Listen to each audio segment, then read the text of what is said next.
All right, welcome in. We should be live, I believe. Welcome in to Richland 215 baseball here tonight at AC Flora High School. Jeff decided to ditch me last second, because of course he did.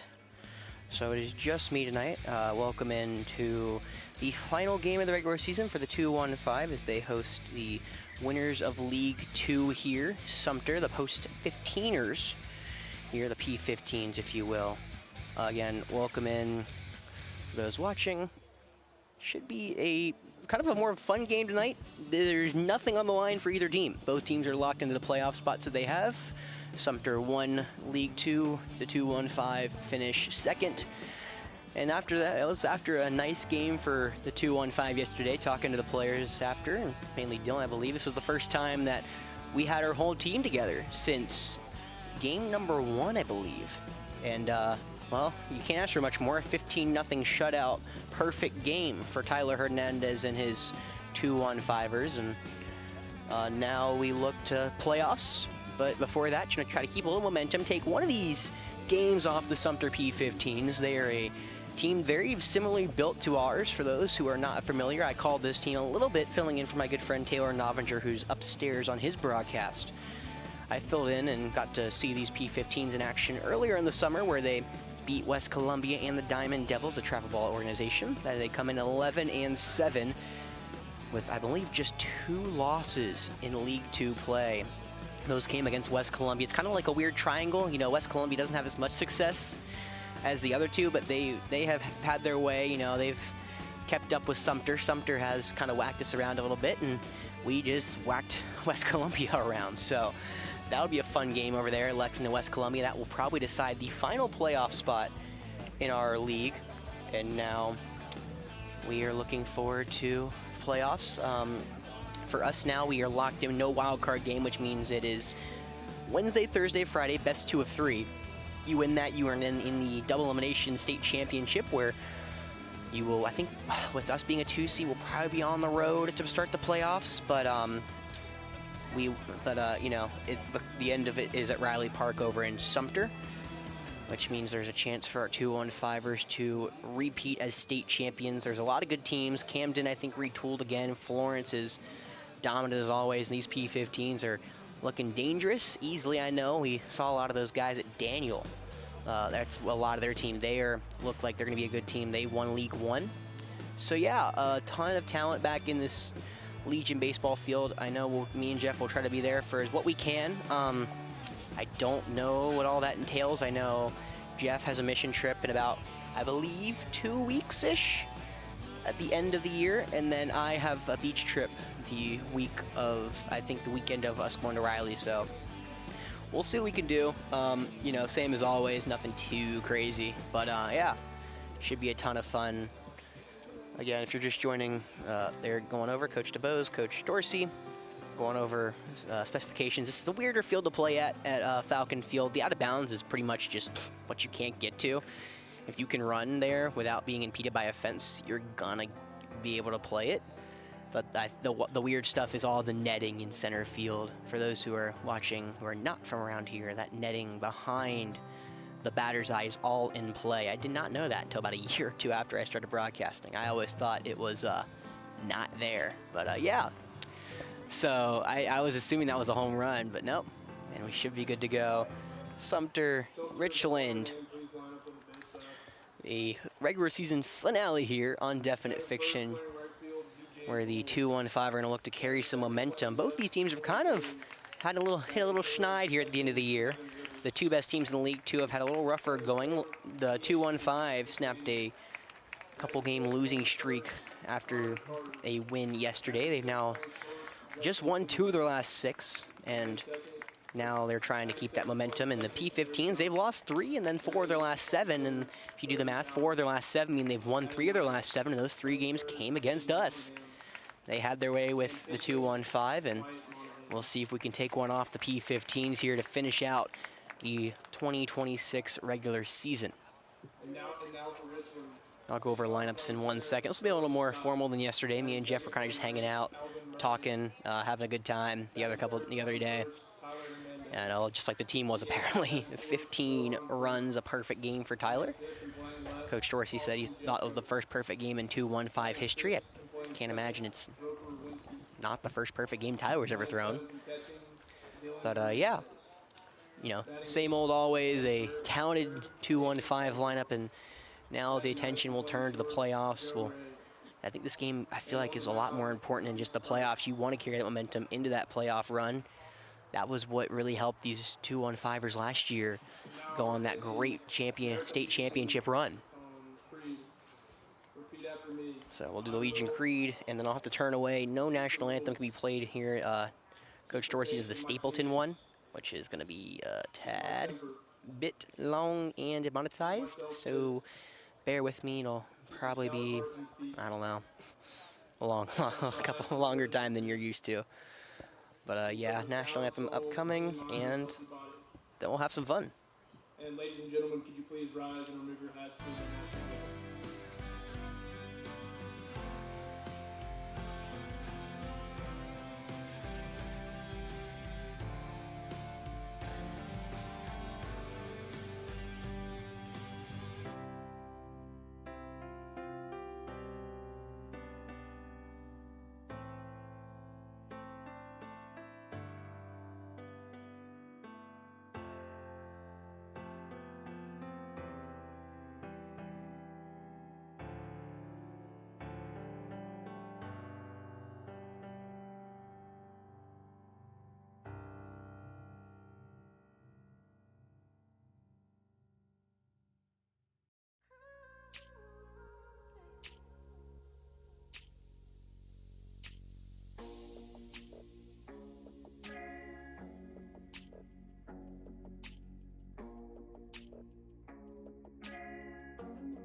All right, not as bad of one as yesterday, but still enough. Well, let's roll through our lineups here. Sumter, Richland, one final time in 2026. Both teams trying to take some momentum here to the postseason. Well, real quick through the P15 lineup. BJ Balls, the Flora Stinger in right field to lead it off. Batting second, Corey Bailey in left. The catcher, Gavin Rivers, is batting third. Cleaning it up is Mac McDaniel, the DH. Batting fifth, the first baseman, Connor Carter. Sixth, the Claflin, I believe. Panther? Yeah, Claflin Panther. Justin Pendergrass, the shortstop. Batting seventh, the second baseman, Larry Johnson. Eighth in center field, it's Bodie Bowden. And ninth, the third baseman, Cade Mooneyham. On the bump is Wyatt Monahan for the P15s. And then feels like Flora all over again. The Sandstorm welcoming on the 2-1-5 versus the Dynamo. Let's go around and meet them. On the bump, it's Lucas Price, used primarily as a reliever, but after Scott Graham and Tyler Hernandez both went, the two starters here for the 2-1-5, it'll be more of a probably bullpen game for Richland here this evening. So Lucas on the hill, Dylan behind the dish at first, Tyler Hernandez, second Roper Wensky at short, Joe Ray at third, Nathan Caldwell, and left it's Austin Jeffcoat, center Charlie Scott, and in right field it is Alvin Murray III. Well, for Flora fans and 2-1-5 fans alike, this lineup has been a lineup that you've seen for a lot of the years here. Of course, it's Flora about 2/3 of the lineup. You have Charlie Scott in center field, who looking forward to watching the draft, hoping to hear his name on the weekend. Roper Owensky, the college of Charleston commit, he and Charlie and his good friend Tyler over at first, the USC Aiken commit. All of them handing it down for the last 4 years here at Falcon Field. Dylan just committed to the College of Charleston behind the dish. Lucas gonna go enjoy some school, and then Joe Ray has one more season where he will be one of the stalwarts here for AC Flora in a 2027 squad. And of course, I talked about, being a 2-1-5 very centric team. Alvin Murray III, he's been in this system for years. He's been pretty much since it started on the AAA teams, part of that Gold State Championship team. Nathan Caldwell as well. He's been on some of those younger teams. I believe he was on the 2-1-5 blue team. Only really new player that I didn't know going into this year was Austin Jeffcoat. Well, here we go. Balls and Price, a very rare left-on-left matches to get us going. The rising sophomore at Flodar comes into this summer season hitting 492. Sun peeking through the crowds here, and let's have some fun at Falcon Field. Balls awaits first pitch. Fastball called, strike one at the knees. Lucas Price, he operates fastball and he tries to lean on that big overarching curveball. He's ahead, 0-1. He'll kick and deal the pitch. There's that curveball. It just misses a touch away. Ball one. Good eye from Balls. 1 ball, 1 strike here to lead it off. Sumter falling to West Columbia. They were a little worried after that game, but then after Lexington walked us off on Monday, I believe, or the Tuesday, the 1-1. Change up low. 2 balls, 1 strike. After Lexington walked off the 2-1-5, that wrapped up Sumter, the P15's the league winner, and then the 2-1-5 clinched their spot yesterday with a dominant 15-0 win. The 2-1. Fastball low and away, ball 3. Price trying to find that outside part of the zone. He has not been able to do so. Falls behind 3-1 here against the talented BJ Balls, who has 25 swipe bags this summer. He'll patiently await in the left-handed box. Price will come set and deliver the 3-1. That ball is fisted over to the third baseman. Caldwell calls everyone off. It makes the grab for out number 1. Number 11, Corey Bailey. Well, that's how you do it after trying to find the outside of the zone. Runs in on the hands of Balls and flares that one to the third baseman. Easy play for Caldwell for out number 1. And now it's Corey Bailey, the left fielder, who's been hit 15 times. It's hard to believe, but 15 times this summer. The right-hander digs in, first pitch. Breaking ball catches him in the back, and that was an easy one. That caught him between the ones. Now batting number 1. Number 11 will jog to first base. Make it 16.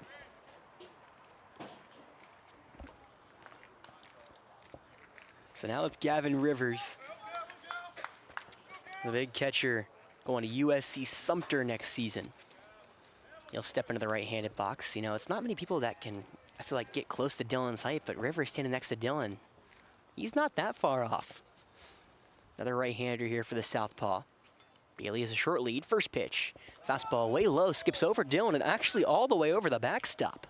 It's gonna be a dead ball, and for Bailey, it's kind of unfortunate. He's only gonna get second on the play. You know, I've seen a lot of things here at Falcon Field. That may be a first. The ball hitting off the shin protectors of Dylan and skipped all the way over the netting. Well, 1-0 the count. 1 away here, the opening frame. Price delivers the pitch. Fastball wide, 2-0 now. Well, again, I've seen this P15 squad. They are very similarly built to ours. They are a very talented hitting lineup, and they've shown us why. They have scored double figures on us twice in the 3 games we played them. The 2-0. Fastball, that one's carved to the right side. It will go foul. As luckily a dead ball, Dylan kind of lofts it back in there. And we'll say it's been a nicer day. Jeff and I were complaining about the heat yesterday. Well, luckily, I guess, now that all the clouds have disappeared, there was a threatening for rain, which meant the cloud cover kind of eased up the heat. So now we're doing just fine. The 2-1. Fastball over the head, straight to the net. Bailey will jog to third. He got a pretty nice secondary lead already. So the P15's threatening here early. 3-1 the count, 1 away opening frame. Gavin Rivers trying to break through. He has 15 RBIs so far this summer. One at the top on the team, trailing Mac McDaniel with 16, who's on deck. The 3-1. Fastball, that one's on the ground to the shortstop. Joe Ray has it. He'll have to go to first. The throw is just in time to beat Rivers. It's an RBI ground out, and the P15 strike first. It's 1-0. Now batting number 8, Mac McDaniel. Well, Joe Ray did the right thing, waited back on it. His only play was to first. He made it in time. Nice stretch from Tyler. So 2 away now. As the DH Mac McDaniel will step into the box. The rising senior at Sumter awaits first pitch. That breaking ball on the ground to the third baseman. Nice diving backhand by Caldwell. The long throw to first on a line is in time. What a play, Nathan Caldwell. McDaniel hit a rope down the left field line. Caldwell digs it out and makes the long throw to first to gun down McDaniel. However, the P15 strike, a 1-0 lead. Going to the bottom of the first when we come back.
All right, so per usual, I will run through the diamond and the order here for both teams. We head to the bottom of the first for your 2-1-5, a very familiar lineup. Charlie Scott in the leadoff spot, Alvin Murray batting second, Tyler batting third. DHing today is Rohan Bremer, batting fifth, Austin Jeffcoat, sixth, the second baseman Roper Wensky, seventh, Dylan Hernandez, eighth, Nathan Caldwell, and ninth is Joe Ray. Quickly around the diamond now for the P15s, the southpaw Wyatt Monahan will don the rubber for the P15s. Behind the dish, Gavin Rivers at first, Connor Carter, second, Larry Johnson, shortstop Justin Pendergrass. At third, Cade Mooneyham, in left, Corey Bailey, center, Bodie Bowden, and in right field, BJ Balls. That is the squad the P15s have rolled out most of the season, and the squad that gave them the League Two championship after the action on Tuesday. So this game, a mean nothing game other than momentum.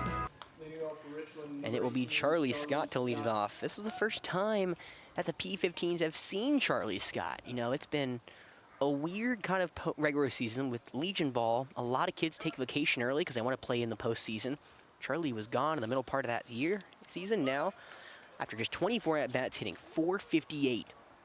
The Citadel signee looking to hear his name later this week. Southpaw delivers to the right-hander. First pitch is tapped foul, and we are underway here in the bottom of the first.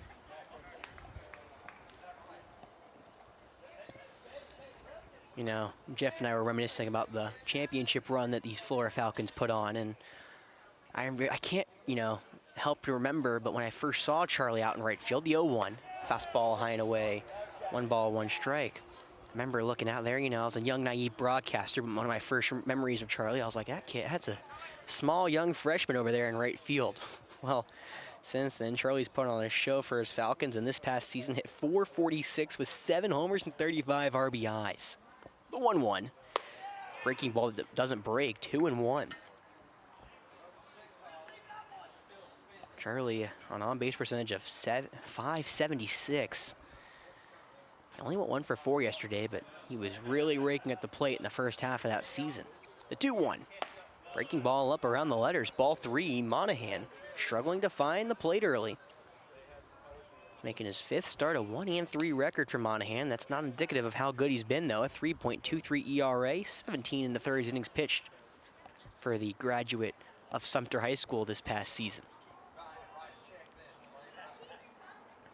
Comes set to the belt. Monahan stare down with Scott. Subtle nods. Charlie has not budged. Now Monahan will wind and deal the 3-1. Fastball skips in and a 5-pitch walk to Scott. Now batting number 3, Alvin Murray. Well, this is the scary part for Charlie Scott. Talking about the 2-1-5 and especially Charlie. Just, you know, you get such a dangerous lineup behind him, but for Charlie, and one of the quotes Austin gave me that sat with me for a long time, as he said, you know, Charlie getting on first is as good as a double because he's going to steal second.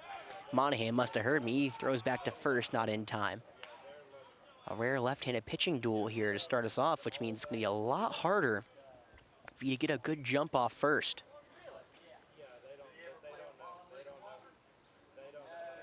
Charlie arm dangling at first. Monahan will throw back over as Scott belly flops back into the bag. He's not far enough to make a dive as Bailey covering the first, or Connor Carter, excuse me, covering the first base bag. Infield shifted to the right here against the southpaw Murray. Monahan yet again, third time's the charm, just peppering over at first. Charlie this time stands back in. He must have really heard my hype up there for Charlie. Sorry, Charlie. He already missed his homer. I gotta help him out somehow. First pitch now to Murray. Fastball called, strike one outside third.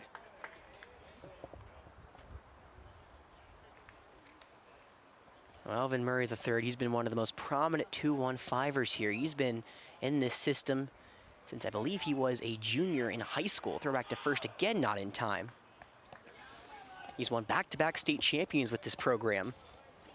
2 years ago as a part of the AAA Gold team, and then last year as part of the senior team. Last year for the 2-1-5, he hit 409. This summer, 404. The 0-1. Breaking ball in the left-handed box, or the right-handed box, excuse me. 1 ball, 1 strike now to Murray. Charlie staying close to the bag. Short walk, but he does have a nice lead. Let's see if he tries to go. He does not. The 1-1. Swung through and missed. Curveball low. Now 1-2. That was a nice pitch from Monahan. Pitch looks like I was about to hit lower part of the zone. Dips out late against Murray. So 1-2 the count. Nobody gone here in the bottom of the first. The 2-1-5 trailing 1-0, trying to get that runner back. As right on cue, Monahan throws over to first to keep Scott close. Leadoff man aboard. Charlie walked on 5 pitches. Monahan now ahead 1-2 here against Murray. He has 18 punch-outs through 17 innings. He goes, the 1-2. That ball is laced in the right center field gap. That will drop for a base knock. Charlie will go from first to, no, he will not. He holds up. That is a very uncharacteristic play from Charlie. He is usually on his horse to third at that point, but a nice job from Bowden to get it in quickly, the center fielder. Either way, though, 2-1-5 have a threat. 2 on, nobody gone. Now for Tyler Hernandez.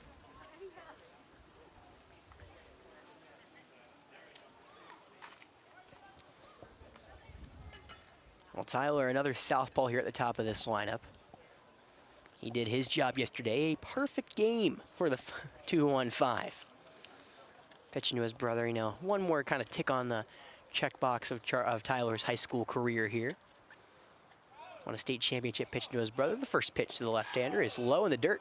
Nice job from Rivers to stay in front of it. Both Murray and Scott have to hold up at first and second. You know, Tyler's pitched to his brother the whole state championship run. Had one of his best games against Wren. Had one of his best games against Airport. You know, he may have not stat sheet-wise, you know, deal went long in that game, but with the rain delay, he gave everything and more. A massive part of that state championship team.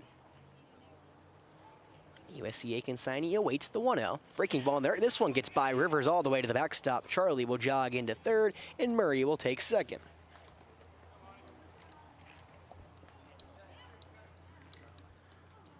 Well, Monahan struggling to find the zone early. Walked Charlie in 5 pitches and now falls behind 2-0 here against Tyler. Rivers will come out and talk to Monahan. This was the battery for the Gamecocks. Sumter Gamecocks, that is, this past season.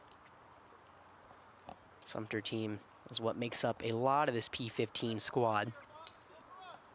Monahan and Rivers, both of them included. So 2 balls, no strikes, nobody gone bottom first. 2-1-5 have the tying run and go ahead run on the base pass. Monahan in a advantageous matchup right now. Left on left is struggling to find the zone. Thrown 2 in the dirt. He'll take a big sigh and deliver the 2-0. That ball right down Broadway is rolled over to the second baseman, Larry Johnson. He gloves it, throws it to first. It's out number 1. Charlie jogs home with the tying run of the game. Murray takes third. It's a 1-1 ball game. Batting number 14, Rohan Brenner. Well, 2 RBI groundouts to get our scoring going here tonight. One by either side as Tyler does his job. It's his 13th RBI for the 2-1-5. And now Rohan Bremer, who is really finding himself a home here with the 2-1-5. A homer, 5 RBIs, is 5 for 8 in the young season for him. First pitch for Rohan. Called strike one. Changeup finds the low outside part of the zone. The big right-hander will be a big part of that AC Flora squad next season. He, Dylan, and Joe. The 0-1. Breaking ball in the dirt. Nice job from Rivers. Pats it down to the dirt. Monahan thanking his catcher, just saved a run. 1 ball, 1 strike, 1 away. Wind blowing in from right to left, in from right center field. And for Rohan, that's not favorable. He is home run powered all fields, though. The 1-1. That ball is a pop fly into right field. Balls has a read. Tagging at third is Murray. Balls ranges into straightaway right, makes the grab for out number 2. Tagging at third is Murray. The throw to the plate is going to be off the mark and not in time. It's a sacrifice fly for Rohan Bremer, and the 2-1-5 lead it 2-1. Now batting number 12, Austin Jeffcoat. Well, ball's got a good throw on it. It looked like it kind of hit a rough patch and bounced away from Rivers. I think it would have been Murray's run anyway. But either way, 2-1-5 have a 2-1 lead now against Sumter. And now it's Austin Jeffcoat with the bases cleared and 2 away in the bottom of the first. Monahan will sigh. He'll wind and deal the first pitch. Fastball called, strike 1 low in the zone.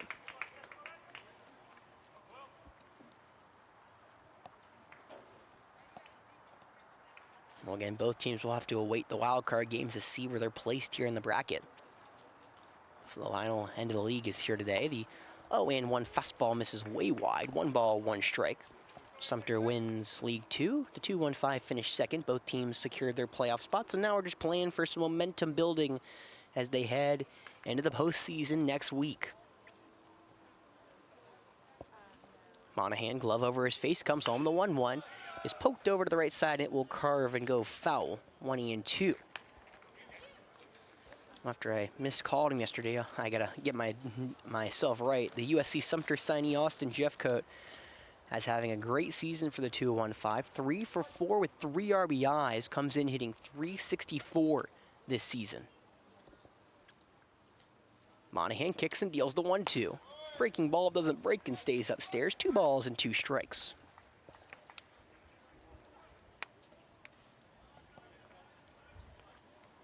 Slower paced game so far. It's nearly a 20-minute first inning. The 2-2. Fastball low and away. Jeffcoat fights all the way back. 3 balls, 2 strikes, 2 away. Bases are cleared, and the dangerous call to Charleston signee Roper Wensky awaits on deck. Monahan winds and deals the payoff. Swung and missed, and outside fastball to get out of the frame. However, the 2-1-5 strike back. An RBI ground out from Tyler Hernandez. Rohan Bremer gives the sacrifice fly, and the 2-1-5 lead it 2-1. We come back.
We are back here at Falcon Field.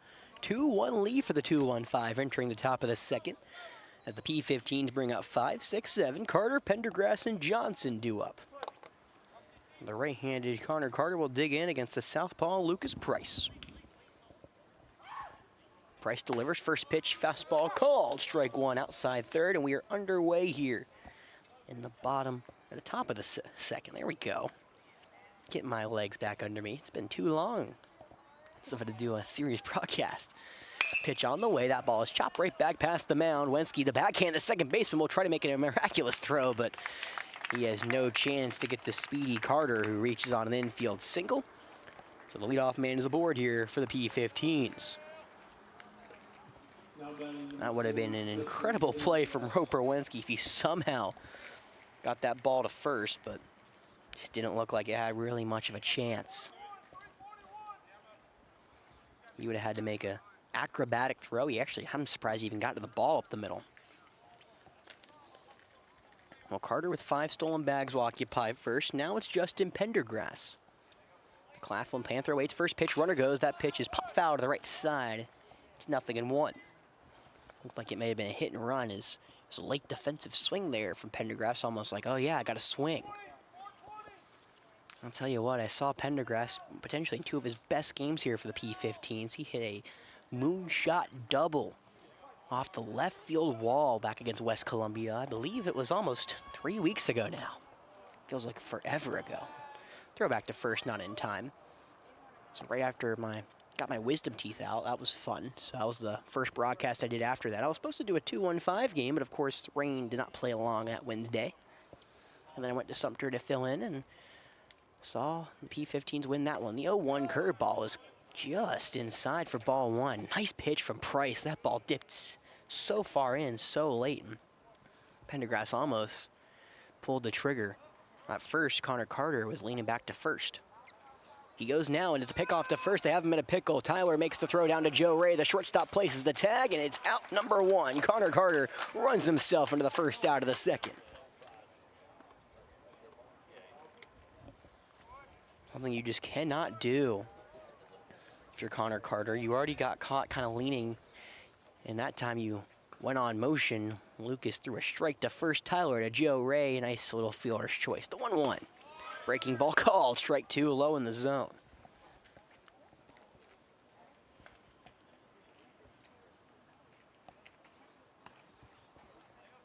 So infield playing back here against Pendergrass. The 1-2. Fastball on the outside edge. Pendergrass, did he go around? No, he did not. Able to lay off, and it's 2 balls, 2 strikes. That was some outside heat. Pendergrass, almost on instinct, pulled the trigger. Able to hang on. So 2 balls, 2 strikes, 1 away, bases cleared. Price delivers the pitch. That curveball is lined in the left field. Jeffcoat has to watch it drop. It's a 1-out single for Justin Pendergrass.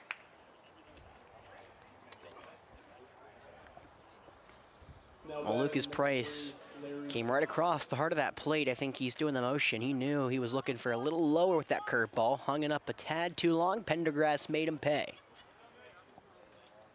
So now it's Larry Johnson, the second baseman. Pendergrass, 4 swipe bags this summer. He is cousins with Darian Pendergrass, excuse me, the center fielder for Texas, who had enormous speed. Lightning quick, if you will. First pitch to the right-hander, swung through and missed the curveball, gets out of the glove of Dylan. Pendergrass will take second. It was a massive swing and a miss for Johnson. I think that may have caused Dylan to not see the ball as clearly as he meant to. So it is stolen base number 5 for Pendergrass. And he represents what is the tying run here in this 2-1 lead for the 2-1-5.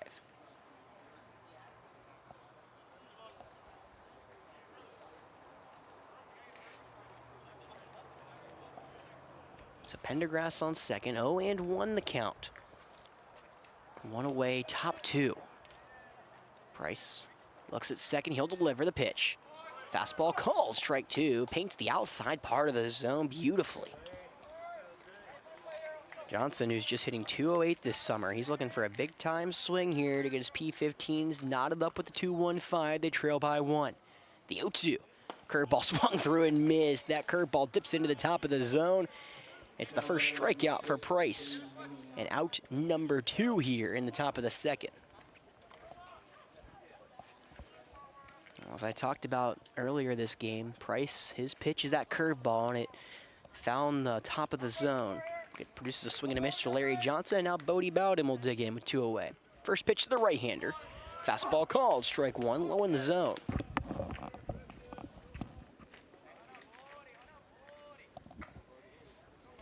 Well, Price is at his best when he's locating that curveball. That was one of his best ones he's thrown, and the strikeout to Johnson. The 0-1. Curveball, that one's chopped over to the third baseman, Caldwell. Curl hops, the throw to first is in time, and that will retire the side. Price gets around a 1-out base runner, strands in at second, and the 2-1-5 lead at 2-1 going to the bottom of the second.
All right, welcome back here to Falcon Field. A 2-1 lead for the 2-1-5 after a nice job from Lucas Price to keep the tying runner over at second. We will enter the bottom of the second with the second half of the order. 6, 7, 8, Roper, Dylan, and Nathan Caldwell. First pitch is going to be bunted to the left side. Going to be a tough play. Mooneyham will let it go foul. Well, Roper did that yesterday beautifully, put a nice bunt down the third base line.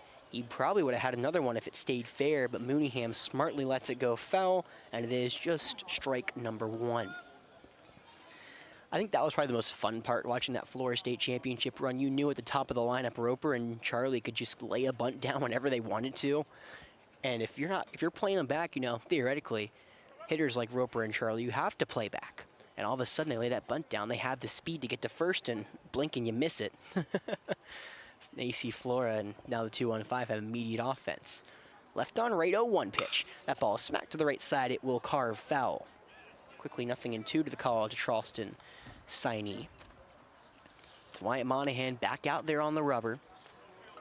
He gave up 1 hit and 2 runs in the bottom of the first. Now trying to keep the 2-1 lead in check for the 2-1-5. Monahan, size, he'll kick and deal. The 0-2. Fastball upstairs, ball 1.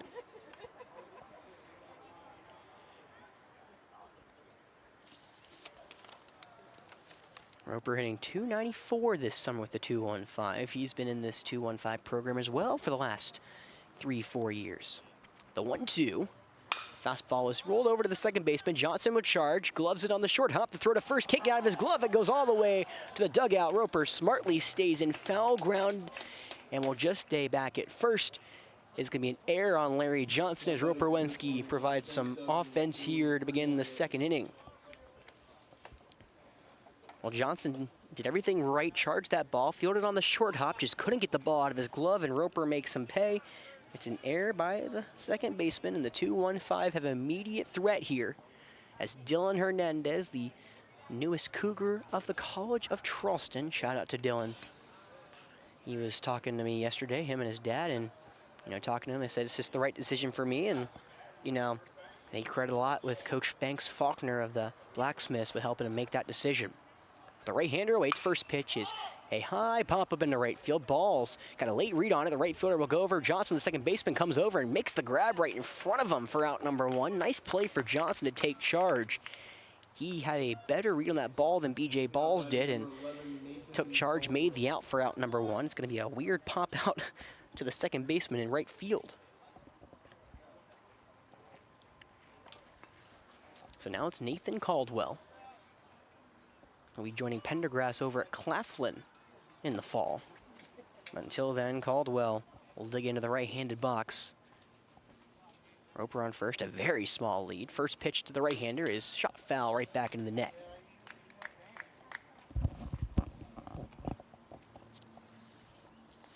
Well, I didn't even get to really talk about how the game that Dylan had yesterday. I guess I'll leave that for next time.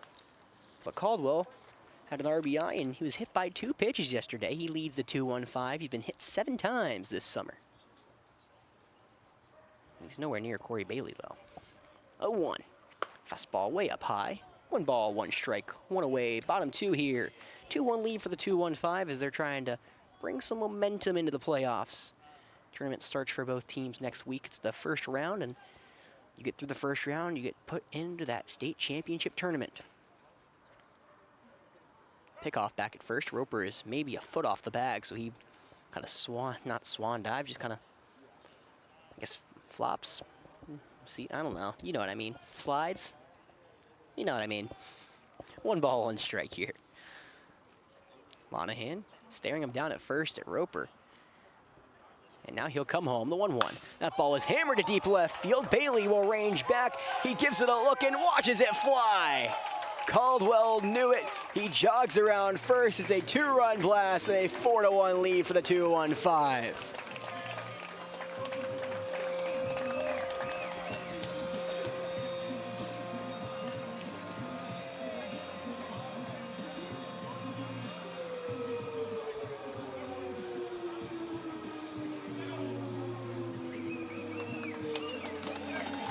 Well, a Bartolo Colon-esque Caldwell reminiscing in that. He'll bring the house down in the 2-1-5. Grab the 4-1 lead over the P15s. I mean, he knew it off the bat. I think everyone else did too. And Roper coming around home, I think, looked at Joe Ray and said, whoa. Not the hardest hit ball I've ever seen here, but it definitely was one of those no doubt shots that you knew was getting out off the bat. Made a mistake a time or two. Most notably against Banks Alexander, who scorched a ball into left field. Now Joe Ray, the 9-hole at the dish. Right on right, base is cleared. First pitch is fastball wide. Joe Ray might have been looking to pull the bunt down, but doesn't really even go around there. Well, Monahan's only given up 2 hits, but 4 runs have come across against him. The right-hander awaits the 0-1. Called strike 1. The changeup hits the outside part of the plate. 1 ball, 1 strike.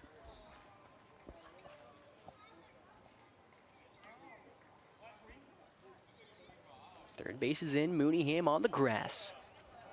2-1-5 showing off that offensive prowess already. The 1-1 swung through and missed, but a fastball by Ray. It's now 1-2.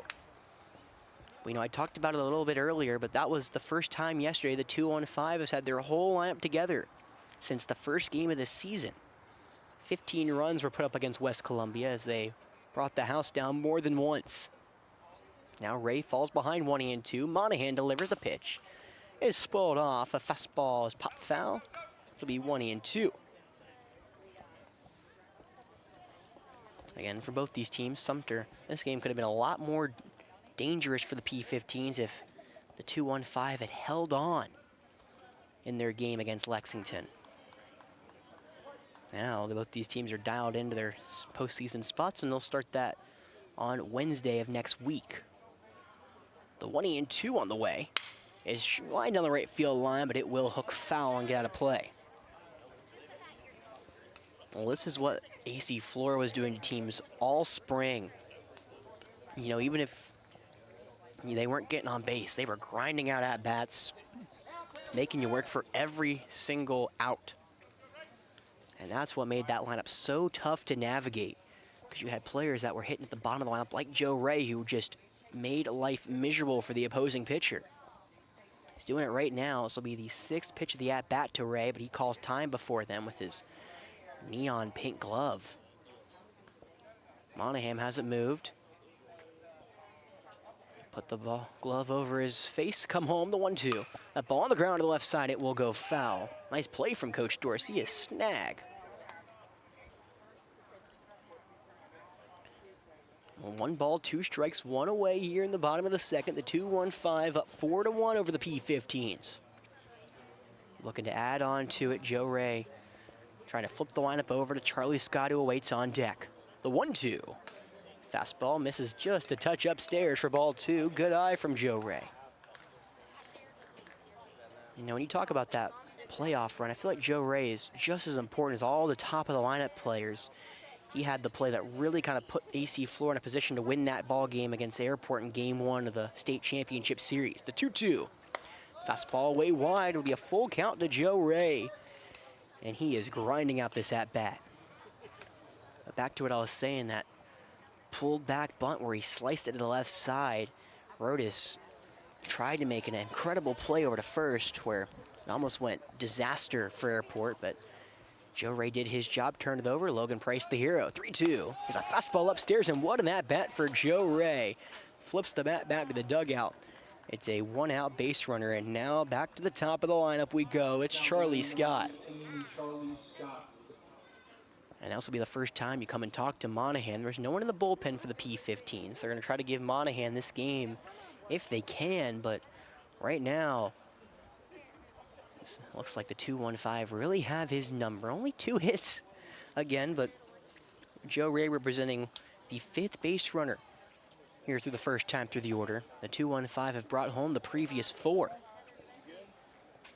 Again, that was, I think, my biggest piece I took away from the AC Flora State Championship run. You know, trying to dog them too much, but for the previous 2 seasons before this year, Flora had a real problem of trying to hit when it mattered. This season was a completely different story. It felt like every time they needed a big hit, they found one. And a lot of that was in part of them grinding out at bats. They were playing like a team. And, you know, that has been brought into the 2-1-5. You haven't seen it again. They've all been just vacation, sick, whatever. And right now, after Joe Ray, a brilliant at bat, back to the top of the lineup, it's Charlie Scott. He walked his first go around. The right-hander awaits. Monahan staring at second. He comes home. The first pitch swung through and missed. Charlie was trying to bring Joe Ray home with 1 swing, but Monahan throws a nice upstairs heater by him. It's 0-1.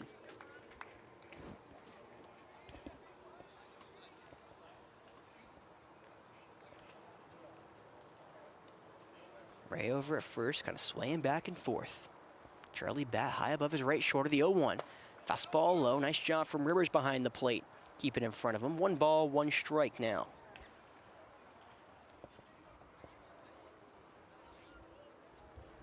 For the 2-1-5, this is just as important of a game for momentum as it is just to kind of know that you can beat one of these teams.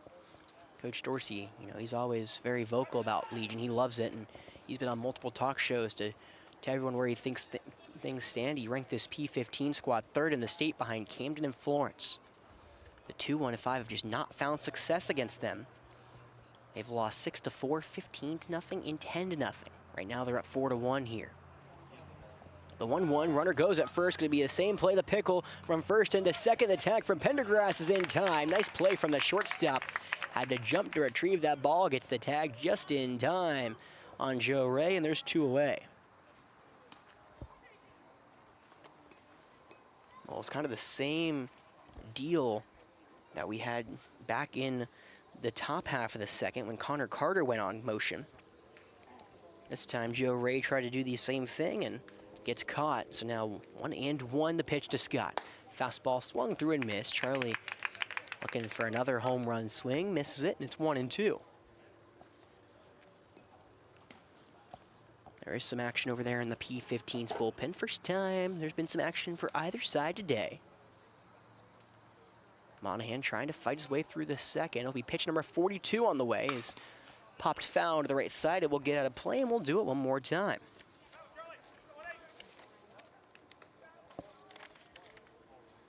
So that's Brody Stanfield warming up. He's had 5 appearances this summer. For those who are watching who are not regular watchers, I can see the opposing bullpen. I cannot see the home one, so when the 2-1-5 gets someone up, I'll know, but I won't know who it is. The 1-2. Fastball just a touch outside.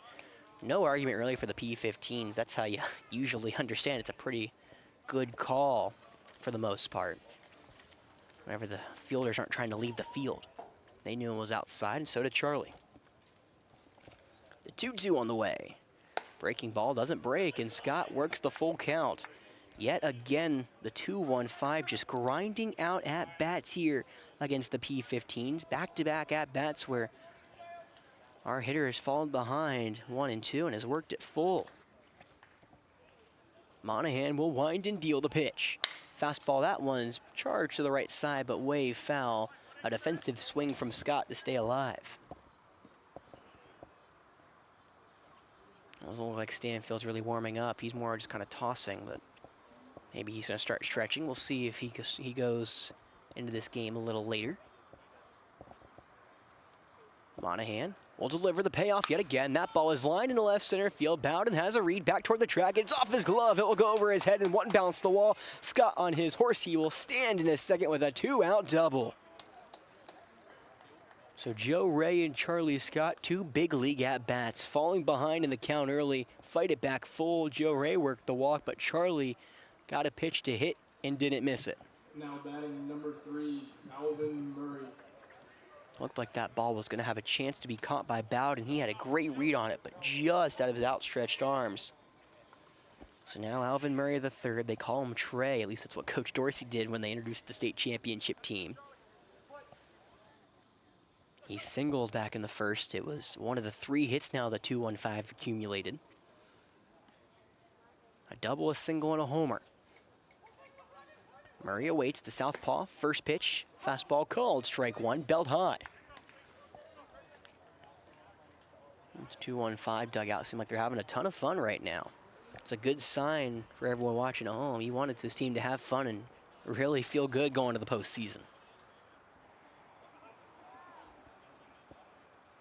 0-1, 2 away now in the bottom of the second. Monahan glancing at Scott at second. He'll deliver the 0-1. Ball's rolled over to the right side. Gonna be a tough play. The first baseman Carter delivers. The throw to first is off the mark. Monahan late to cover. He'll go all the way to the backstop. Charlie will jog home with the 5th run for the 2-1-5. And that is just a play that feels like the communication wasn't there. Connor Carter, the first baseman, goes over and fields it. No one covers first. Monahan would have lost the foot race regardless if that throw was on time. It was not. It was off the mark as well, so Charlie will take home a 5-1 lead for the 2-1-5, and a mound visit here. This may be all for Monahan. You know, errors have been a killer for him. There's been 2 errors today for the P15s, and that one potentially may finish it off. Well, it will be all she wrote for Wyatt Monahan. We'll be right back here. Pitching change at Falcon Field. 5-1 lead for the 2-1-5. Come back on Definite Fiction. We return.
So we are back at Falcon Field. It will be Brody Stanfield coming in for the 6th time this summer.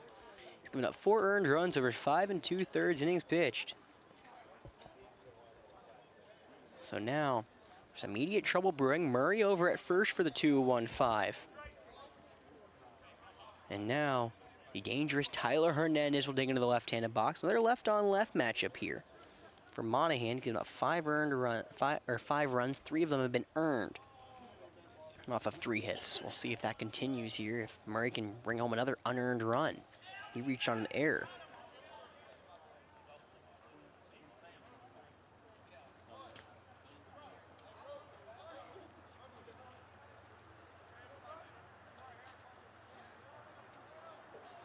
Southpaw waits on the rubber, glancing at Murray, and another pickoff at first.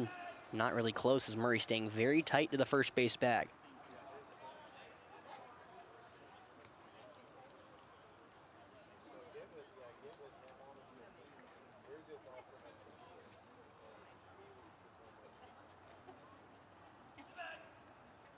First pitch now home. Tyler watches it low, ball 1. It's the one thing about Tyler, and that's what makes a no pitcher against him so dangerous. Stanfield gonna have to try to figure out the zone, and it's not easy against Tyler Hernandez. He makes it a living nightmare. 28 walks for him this past spring for AC Flora. The 1-0, fastball high and in. Tyler has to dodge out of the way. He almost took one to the shoulder, and now it's 2-0.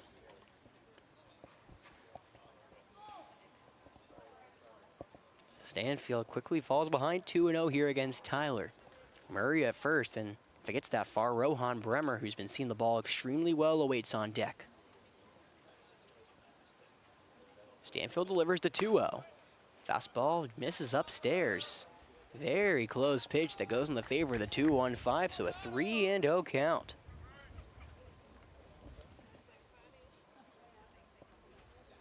Sun engulfing the field in shadows as it's almost behind the horizon. The 3-0. Fastball called, strike 1. That was put on a tee, and Tyler does not swing at it. Tyler's a very patient hitter. I can't remember the last time if he has ever even swung at a 3-0 pitch. Stanfield glancing at first. He'll deliver the 3-1. It's a fastball spiked in the dirt. Nice job from Rivers to backhand it, but it is going to be a walk to bring up Rohan Bremer with 2 away. This is what the 2-1-5 did yesterday against West Columbia. Just made them work for everything, and they are bat of the round.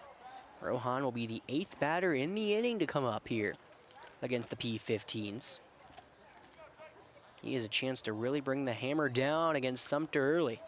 2-1-5 are up 5-1. Runners at first and second with 2 away, just on the bottom of the 2nd. The right-hander awaits. First pitch from the southpaw. Change-up called, strike 1 in her 3rd. Well, 2-1-5 dugout seems like they're having a ton of fun over there now. A lot more lighthearted than they have been.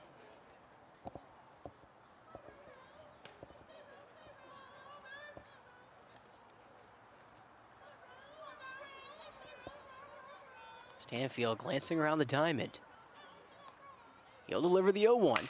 That ball is laced to the right side, but it will go foul. Quickly 0-2. Not sure if the lighthearted cheering is going to help Rohan or hurt him. You know, it's bad when I'm trying to hold back a laugh, so can't imagine what the Rohan's thinking at the dish.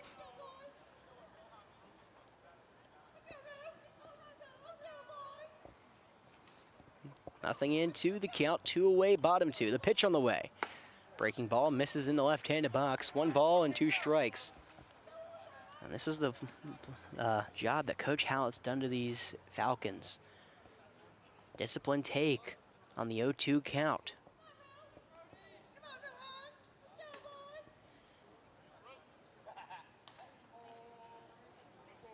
Stanfield, long pause. Now he delivers the 1-2. Change up low and in, ball 2, and yet again, the 2-1-5 continue to draw out these at-bats. Rohan, who was behind 0-2, has brought it back to a 2-2 count here in the bottom of the 2nd. 3 runs have already come home here in the inning for the 2-1-5, and looking to have some two-out magic here against the P-15s. Again, bring that hammer down. But deliver a big punch here in the second inning. Stanfield kicks and delivers the 2-2. In the dirt, full count. Runners can go, 3-2 now. Well, another at-bat. The third one this inning where they were behind, either 1-2 or 0-2, and now the 2-1-5 Monarchs. And Rohan Bremer this time has brought it full. Murray and Tyler get a free start from second and first. The payoff on the way is a fastball that almost hits Bremer, goes to the backstop. Rohan Bremer, what an at-bat he just worked. Made Stanfield work for everything, and he draws the walk. Just an incredible at-bat for Rohan Bremer. That'll load him up for Austin Jeffcoat. And Stanfield went ahead 0-2. Rohan worked and fought and clawed, and all of a sudden the 2-1-5 have the bases juiced for Austin Jeffcoat. The USC Sumter signee, he'll get a chance to go play at the historic Riley Park either later this season or next year at the very least. He has a homer this summer.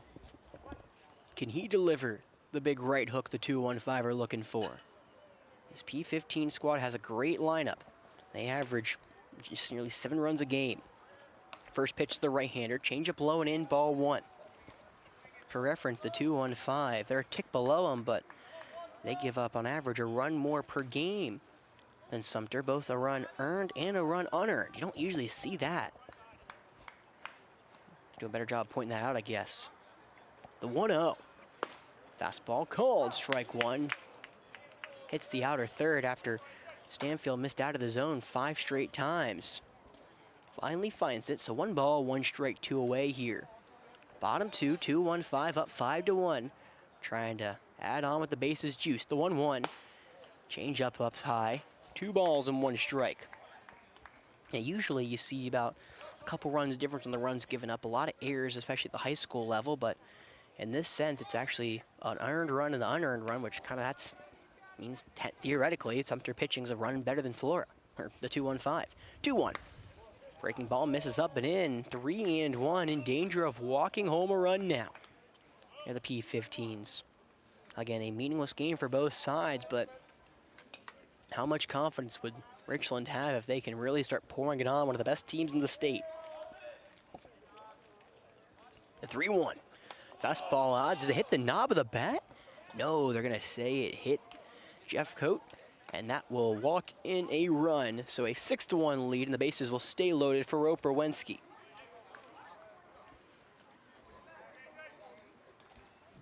Now batting number 7. The 2-1-5 did it yesterday one time, and now they'll do it today.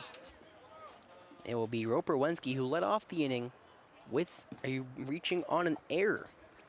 Now he gets his second look. This time it's against Stanfield. It was against Monahan earlier. We'll be right back here as a mound visit for the P-15s.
So a mound visit turned into a pitching change. Hudson Harris will take over for Brody Stanfield, who was unable to record an out.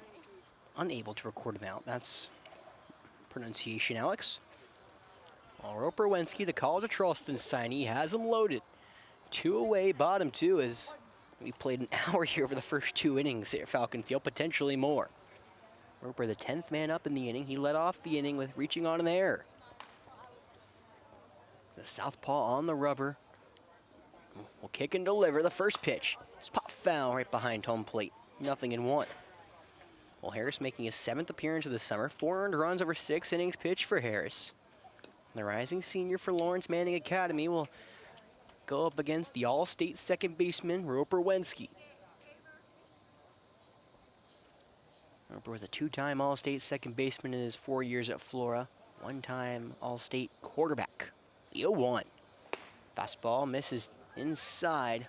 1 ball, 1 strike. You know, I kind of equate my Flora career to Roper's in a sense for broadcasting. I came on late in the 22-23 season. Or 23-24? Yeah, you get the gist. Or no, I was 22-23. And then, you know, took off from there. The 1-1. That breaking ball, that one's popped into shallow right field. Balls has a read. It makes the one-handed grab to retire the side.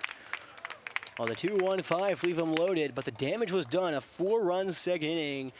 That was highlighted by a 2-run shot to left field from Nathan Caldwell. The 2-1-5 are in front 6-1 going to the third. We come back.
Welcome back here to Definite Fiction. A 6-1 lead for the 2-1-5 is taken into the top of the third. It's been a long break for Lucas Price, but the southpaw will return to the rubber and gets 9-1-2. It's Mooneyham, Balls, and Bailey. The right-hander awaits the first pitch. Fastball called, strike one on the outside edge. Cade Mooneyham, the 9th man up in the lineup. First time where he'll see Price before the lineup flips over for the P15s. The 0-1. Fastball swung through and missed. Quickly, 0-2. Well, Lucas Price has pitched 14 in the third innings pitched over the summer, a 2.44 ERA. He delivers the 0-2. That one's shot foul to the right side and will do it yet again. For reference, Lucas only pitched 16 total innings for Flora between February, March, April, and May. Just how baseball works in the summer. More reps, more time. The 0-2. Fastball just a tad low for ball one. Good eye from Mooneyham. Mooneyham coming in hitting .219 here this summer. He's a rising senior at East Clarendon. He awaits in the right-handed box, the 1-2, that curveball. That one's lined on the left field line. If it stays fair, it's trouble, and it does. It goes all the way into the corner. Jeffcoat will have that ball skip away from him, and that allows Mooneyham to jog in the second with a leadoff double down the left field line. Well, Price let that curveball hang yet again, and Mooneyham makes some pay. As I talked about in the second, this P15 squad, they're not one to go down without a fight. They average nearly 7 runs per game, and now it's the top of the lineup. It's BJ Balls. Now, the hardest part for Lucas is he had probably about a 30-minute break between pitches. So now the southpaw will wait. Before that, Lucas will step off and look Mooneyham back at second. He has 2 swipe bags so far this summer, but it's hard to imagine he tries to go. Justin Pendergrass is warming up in the bullpen for the Sumter P15s. First pitch to the southpaw is low and skips away from Dillon, who has to retrieve it at the backstop, and that will allow Mooneyham to take third.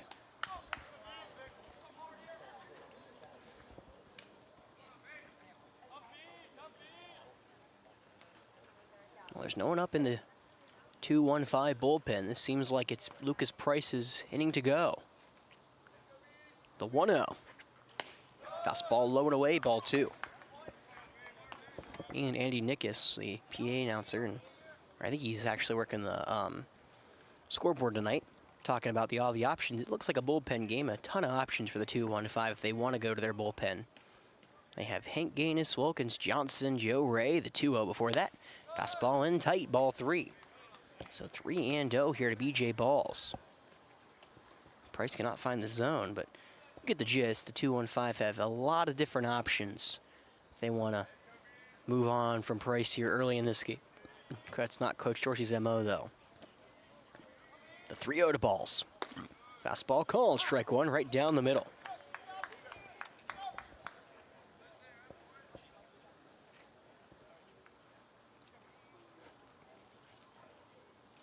Won the count. Mooneyham creeping over off third, no hold on him. Price will deliver the pitch. Fastball low, Balls works a walk, and just like that, the P15s have some life here in the third. They have runners on the corners with nobody gone. Now batting number 11, Corey Bailey. Just the first walk allowed by Lucas Price this evening. And now Corey Bailey was hit by a pitch and came around to score the one and only P15 run. Now, I've talked about it, I said earlier this game, this P15 lineup is built just like the 2-1-5. They can hit with the best of them. And they're going to try to show you why. Corey Bailey will dig into the right-handed box. Been hit by now 16 pitches this season. His on-base percentage at .562 and counting. First pitch to the right-hander, it hits him again. It's a fastball that runs up and in. I don't think Bailey was even trying to get hit there. It felt like it just came up and in, and that'll load him up here with nobody gone. Check that world. Pick it up, coach. Lucas Price, it was now allowed a double, a walk, and a hit by pitch. Have loaded them up with nobody gone. We'll see if the 2-1-5 make a change here, but a real threat for the P15's brewing. The tying run technically right now is Mac McDaniel, who's on deck. We'll see. It looks like they're going to leave Lucas in for now. Coach Dorsey not one to take his starter out early.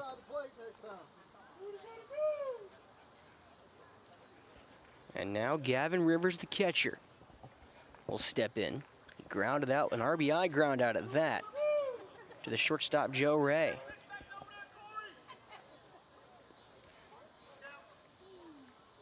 Well, the right-handed catcher looking to get multiple RBIs this evening.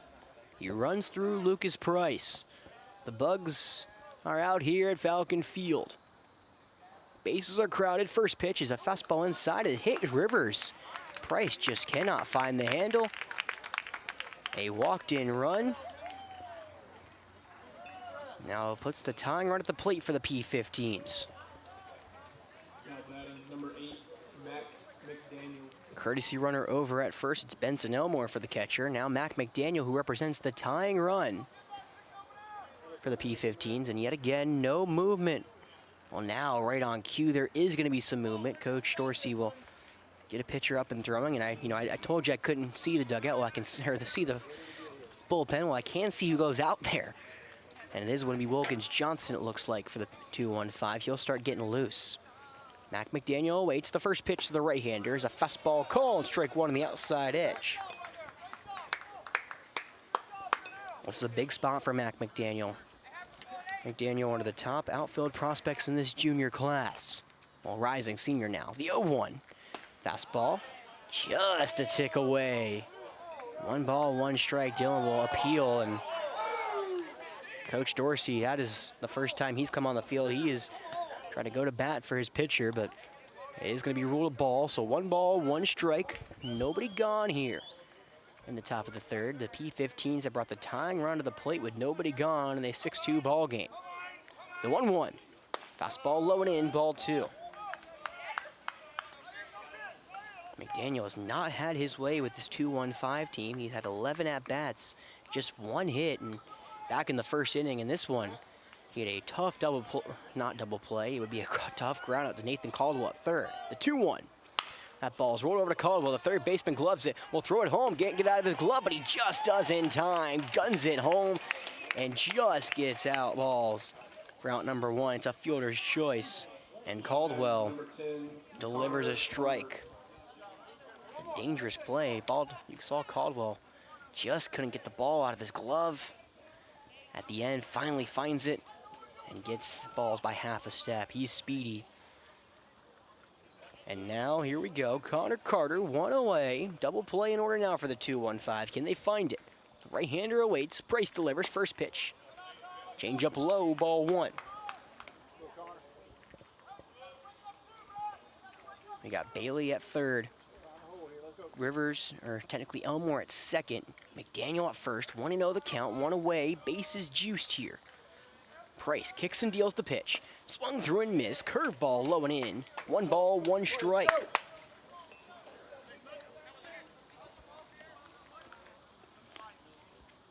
It's a different story for Connor Carter than it was for McDaniel. He's 4 for 10, now 5 for 11 after his hit in the second. The 1-1. That one's topped over to the left side. Caldwell fields it in foul ground, and it will be 1-2. Carter had a single back up the middle, an infield single. He was then caught on the base pass, caught stealing technically. It was the 1 to 3 to 6 pickoff that was able to gun down Carter. Now he's looking for maybe 3rd and 4th and potentially 5th RBIs here against the 2-1-5. The 1-2. Swung through and missed. Off speed low. Gets Carter to whiff. And now there's 2 away. Well, this would be some escape act for the 2-1-5.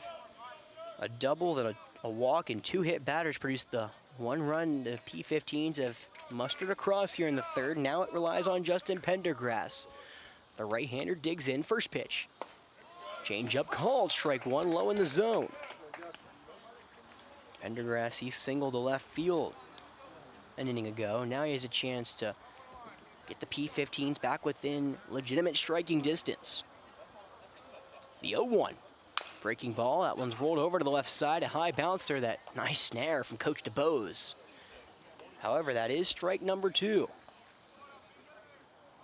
Lucas Price, after having trouble finding the handle, is 1 pitch away from getting out of the frame.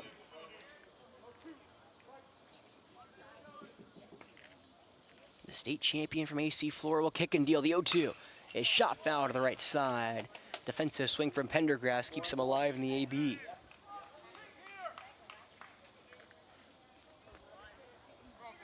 Pendergrass 4 for 11 with 4 RBIs against the 2-1-5. Can he continue that hot streak?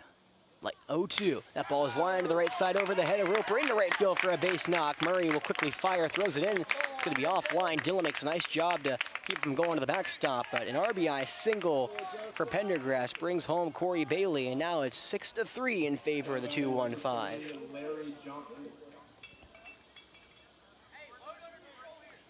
Pendergrass 2 for 2 continues to have his way with the 2-1-5.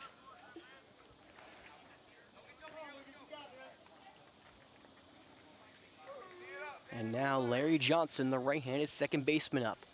Still 2 away. Now the tying runner for the P15's over at first here. Price delivers first pitch. A half-hearted swing and a miss through a curveball for strike one. Johnson just cannot see that curveball well at all, and it's been fooling him. Coach DeBose is going to immediately come and talk to him. I like this move here from Coach DeBose. You know, we saw this against Airport where Sam had that curveball on a string against the Eagles. Had 10 strikeouts in the state championship game. They just could not see it. Right now it feels like Larry Johnson's in the same boat as those Eagles were. He just cannot see the curve. No balls, 1 strike, 2 away, top 3. Price will kick and deal the pitch. Fastball low.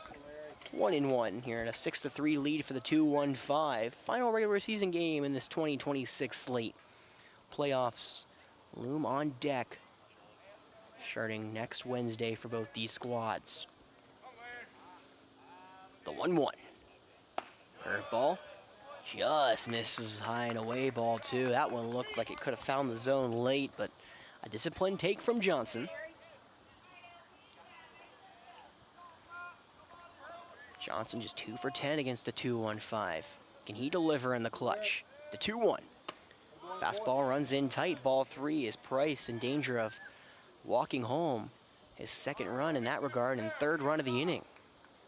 It's a big pump up for the P15s after giving up a 4 spot in the bottom of the second. Can they respond with potentially one of their own or more? The 3-1. Fastball high and away. Johnson works the walk. And now the P15s will bring up the 9th man in the inning.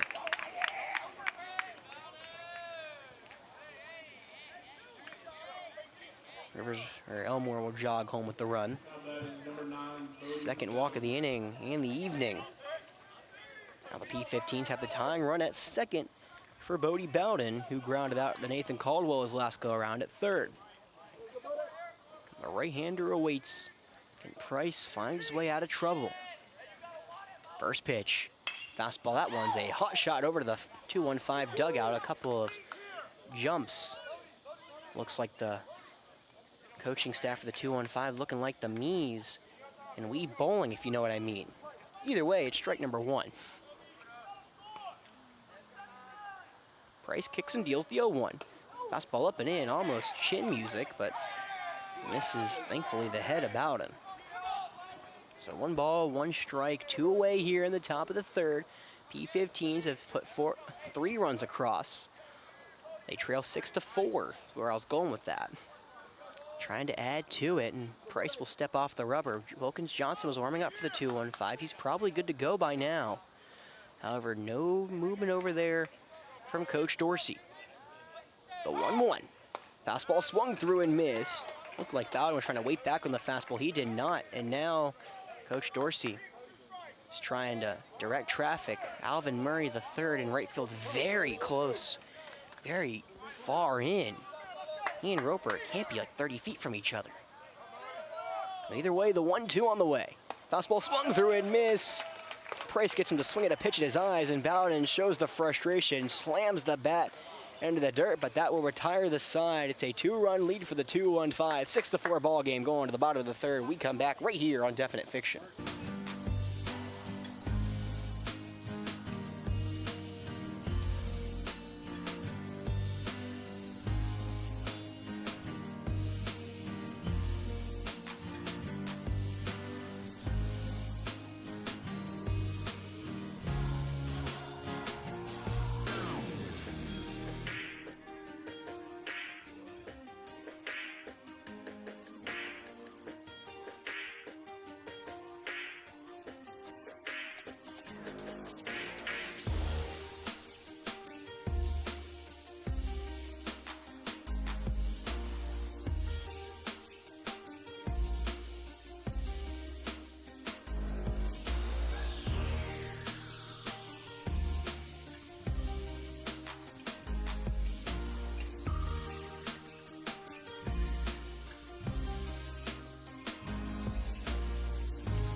Number 27, Dylan. Welcome back to Falcon Field, the final regular season game of this 2026 Legion summer season upon us, and it's a game that's just for some momentum building into the postseason.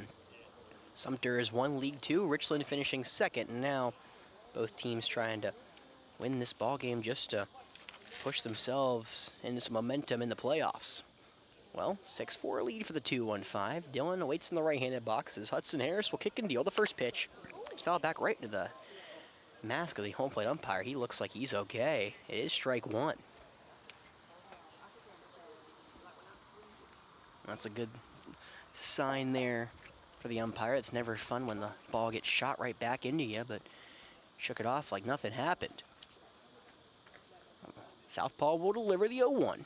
Breaking ball, that one's hard on the ground to the shortstop. It eats up Pendergrass. He recovers, spins, and throws to first. It is in time. What a play from Justin Pendergrass. Wow. Well, Dylan scorched that ball to short, took a hard hop. Pendergrass all in one motion, barehanded it, spun around, and fired to first. There's one away. An impressive play for Pendergrass. Takes away a hit from Dylan. So now it's Nathan Caldwell who mashed a two-run homer over the left field fence his last at-bat. The right-hander awaits one away in the bottom of the third. Harris will wind and deal the first pitch. Breaking ball misses low, ball one. For Caldwell, that was his first hit here against the P-15s this summer. He was 0 for 4 with an RBI. Now he's 1 for 5 with 3 of them. The 1-0. Fastball skips in. 2 balls, no strikes here. The 8-hole Nathan Caldwell.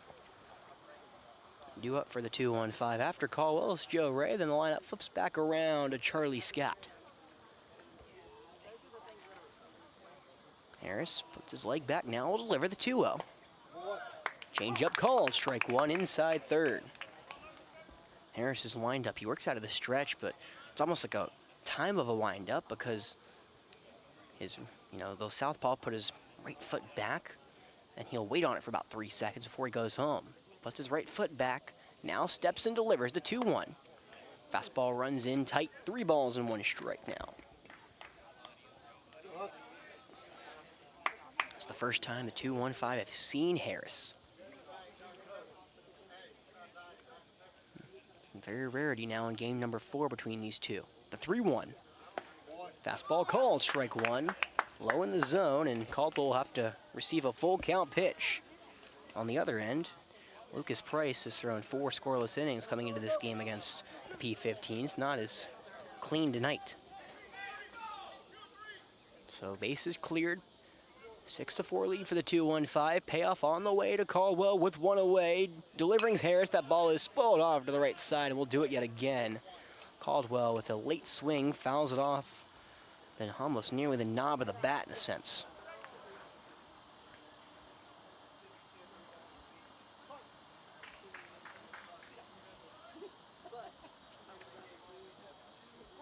Harris with his glove over his face has not moved even after Caldwell's called time, and now Harris, I think he was trying to stake face and eventually lets out a smile after looking at his dugout. Now he steps back on the rubber. Caldwell, open stance, his left foot with his red shin protector over his left foot. He awaits the 3-2. That ball is going to be grounded over to the right side of the infield. The second baseman, Johnson, he can't field it cleanly, and that ball will skip through for an error. Caldwell reaches first. Looked like Johnson lost his footing at the end of that. He had it tracked down all of a sudden, almost like he overran it in a sense. It's now the 3rd error for the P-15s today. So Caldwell will reach first now for the first time. He grounded it the last time. It'll be Joe Ray up, who walked his first go-around, a very disciplined at-bat, where he worked back from being behind 0-2. Caldwell at first. He awaits the right-hander Joe Ray. First pitch to him. Fastball kicking up some dirt for ball one.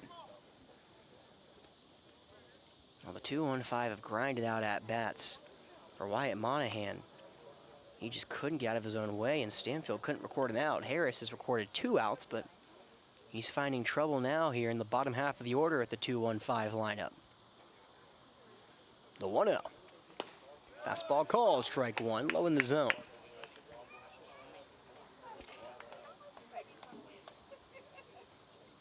P15s in their road red jerseys, their gray pants, the 215 in their all whites, and their pinstripe socks. Little lollipop back to first, not in time. Caldwell stands back in. Middle infield playing double play depth. If Joe Ray can honestly just shoot one to the right side, that ball is going to be going to right field, right to BJ Balls. Larry Johnson, the second baseman, very up the middle.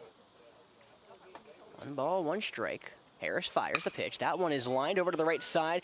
It will fall in front of Balls in right field for a base hit. Well, not what I was intending to say, but Joe Ray does go the other way for a base knock. And now there's 2 on and 1 out for Charlie Scott. Now batting for Richland, the center fielder, Charlie Scott.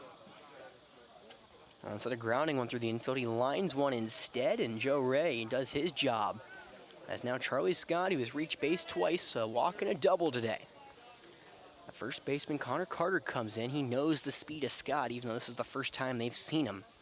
They picked up on all the tools that the Citadel signee has to offer. Johnson, the second baseman, playing deep in the hole. Shortstop, Pendergrass, playing up the middle. Corners in. First pitch on the way. Fastball around the eyes for, again, Scott. It's ball 1. Well, this is the problem against Charlie. You know, you play the bunt. You throw a pitch over the plate, Charlie's going to put one over the wall. He had 7 homers, including, me and Jeff were talking about it last night, one I missed in the state championship game, where he pretty much delivered the dagger to Airport and dashed their hopes of going back-to-back. You know, Jeff asked me to look at the score of a softball game. Last time I ever let him trick me into doing that.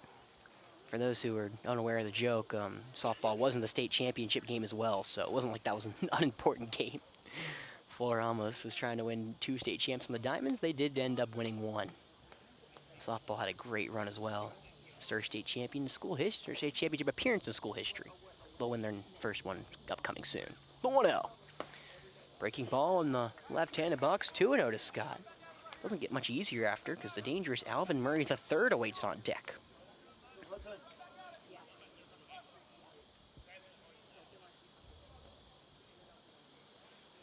So you got Joe Ray on first, Nathan Caldwell on second. 2 balls, no strikes, 1 away, bottom 3. The 2-1-5 in front, 6-4, trying to add to it here against Sumter P15. The 2-0. That ball is off the hands, going to be over to the third baseman, Mooneyham. He will step on the bag for 1, and the speed of Scott will reach base without a throw. So a fielder's choice for out number 2, and now Alvin Murray III will try to keep this inning going here for Richland.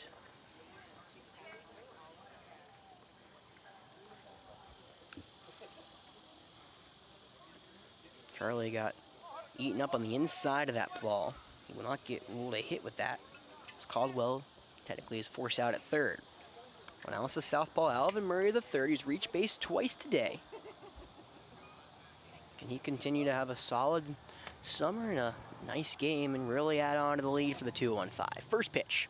Breaking ball in the dirt. Nice job from Rivers, who gets in front of it and keeps both runners at bay. Charlie and Joe both have a ton of speed on the base pass, and Rivers just stays in front to keep him alive. That ball gets just a farther tick away from Rivers. Charlie's breaking for third.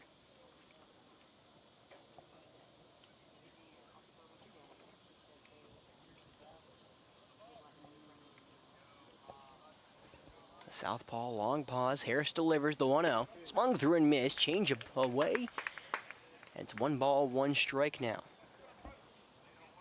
If it gets that far, Tyler Hernandez and then Rohan Bremer await in the on-deck circle and in the hole.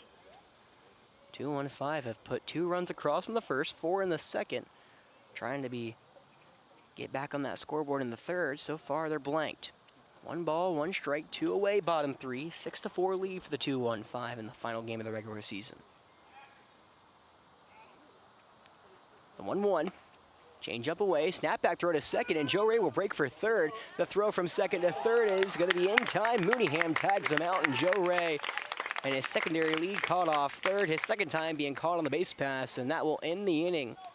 Hudson Harris delivers a clean frame. It wasn't pretty, but no points for it. 6-4 lead for the 2-1-5. We'll head to the top of the fourth when we come back.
Welcome back to Falcon Field.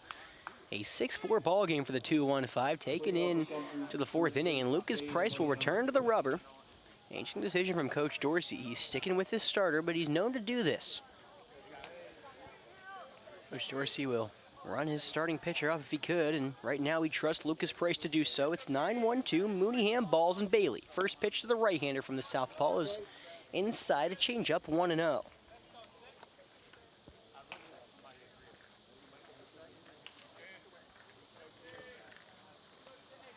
Price, the 1-0. Fastball upstairs. 1 ball, 2 balls, and no strikes. And I can actually do some research here. You know, all these professional teams have stat guys. You got me today, so welcome into Definite Fiction if you're just joining us. But I can actually see how many pitches Lucas has thrown in the game. The 2-0 fastball misses wide. It's 3-0, and Price is having trouble finding the zone here. Just like he did the last inning as well. Most pitches he's thrown is 71 against these P15s. That was over his 4 scoreless innings. A little more trouble tonight. The 3-0. Fastball runs in tight. A 4-pitch leadoff walk to Cade Mooneyham.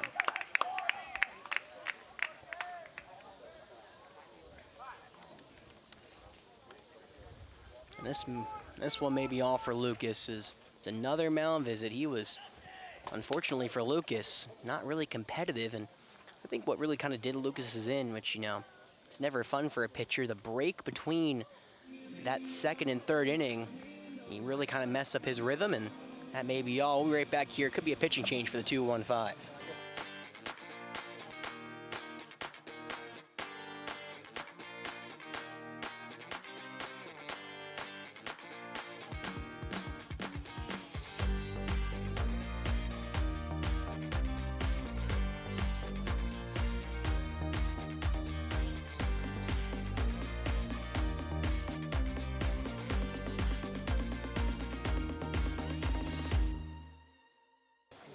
On a move that surprises even me, Lucas Price will stay in the game. I've talked about it all the time here on Definite Fiction if you're just joining me for the first time this evening, but 3rd time through the order is always the hardest one for a pitcher. And this is going to be the 3rd time through the order. BJ Balls, who reached off a walk his first go-around, digs into the left-handed box. First pitch from Price.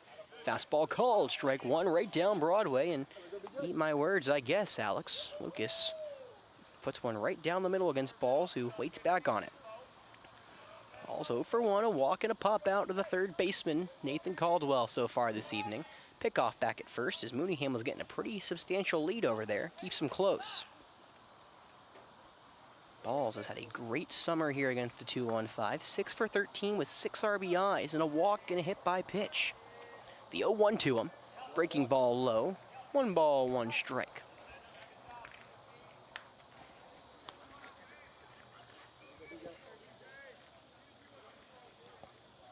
Balls has not reached base the most times against a 2-1-5. That goes to his man in the on-deck circle, Corey Bailey, who has 5 hits and now 6 hit by pitches. The 1-1 heater just a touch inside. So 2 balls and 1 strike. Nobody gone here in the top of the 4th. Tying run at the plate for the P15s as they trail 6-4. They trail by as many as 5, now trying to bring it back potentially even. Wynn whipping in from right field here is the 2-1 on the way. That ball's up the middle off the foot of Lucas. It goes to the 3rd baseman Caldwell. He has to only throw at first and he makes it. It's in time for out number 1. Wow. One of my favorite calls from this past season was a kick to the 1st baseman, unintentional, but it works. That was a kick to the 3rd baseman, unintentional, but it works.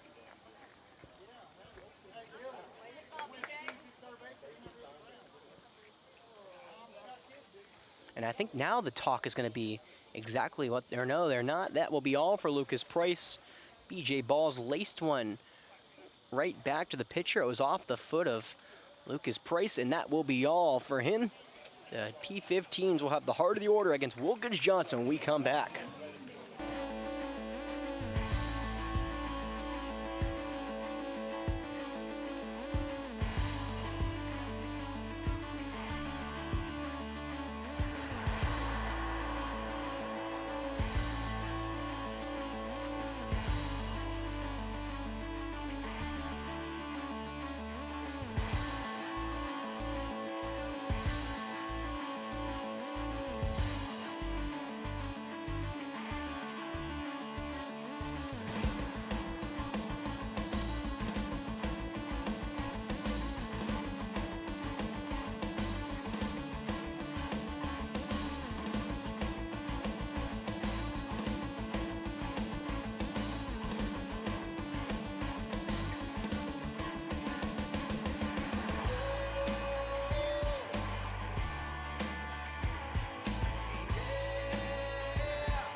We are back at Falcon Field, and a pitching change as Lucas Price. His day is done. He flips it over to his AC Flora counterpart, Wilkins Johnson, or as they call him, Dubs in the AC Flora locker room. The sidearm right-handers making his second appearance for the 2-1-5 this season. It's right on right. Corey Bailey digs in. The first pitch fastball misses upstairs, ball one. The good news for Bailey is that's the first time on the first pitch he wasn't hit. Corey's been hit on the first pitch 2 times today. Not ideal. Johnson will kick and step off. The throw back to second, not in time, as Roper just gets a glove on it. For Johnson, he pitched 5 2/3 innings here for AC Flora. Gave up 4 earned runs and 5 hits. Struck out 6, walked 6. It's good for a 4.94 ERA for the Falcons this past spring. The 1-0.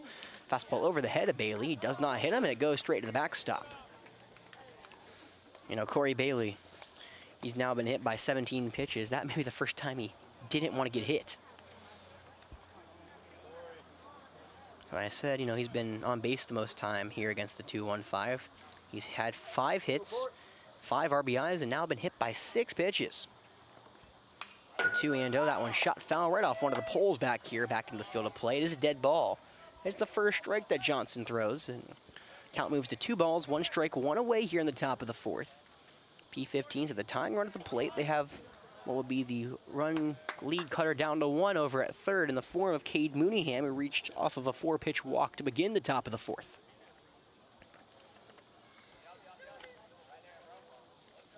Two-one on the way.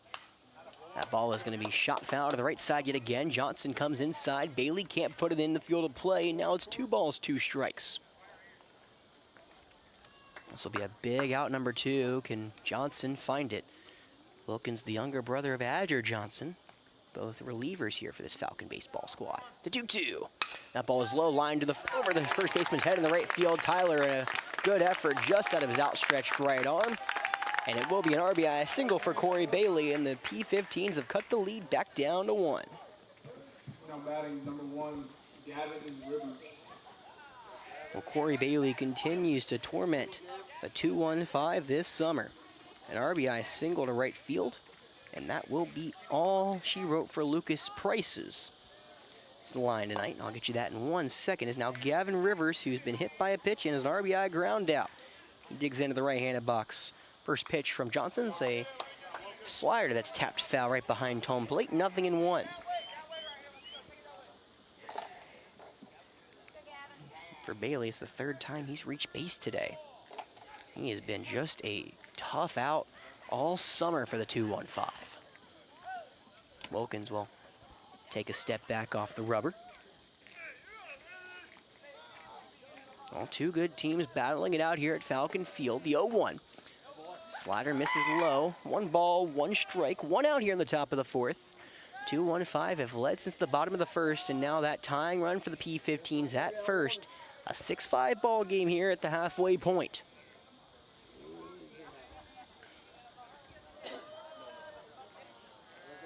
Johnson will deliver the 1-1. Fastball wide. 2 balls, 1 strike. For Price, he does 3 1/3 inning pitch. Gave up 5 earned runs, 4 hits, struck out 3, walked 3, and hit 3. He retires to the dugout. Now can Wilkins Johnson keep the 2-1-5 in the lead? The 2-1. Fastball in tight, ball 3 is Gavin Rivers not expanding the zone. He is very good at doing that. This just feels like that is exactly what this P15 does anyway. A .449 on base percentage in general as a team. Rivers with a .534.1 for himself. The 3-1. That ball is going to be nubbed off the mound to the second baseman, Wensky. He flips to 1 on the second. The first for the double play is not in time. So almost a nice play, almost a 4.63, but that ball just hit softly enough to give Rivers a chance to get down the first base line. Beats Joe Ray's throw by a 1/4 of a step, and that will keep the inning going here for the P15s.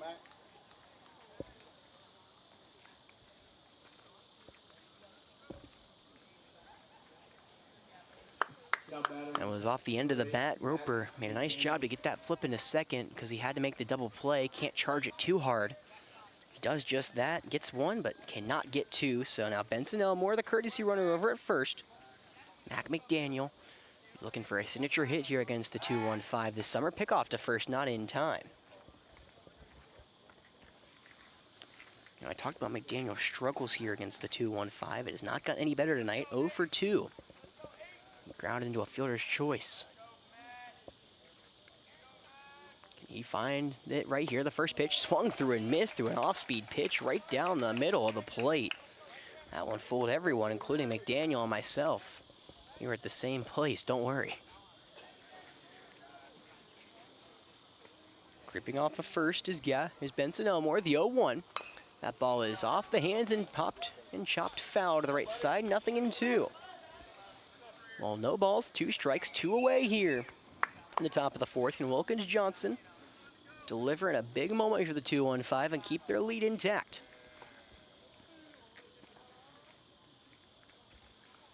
The P-15s, they're the oldest Legion team in the state. 14 state champions. They have won the league already.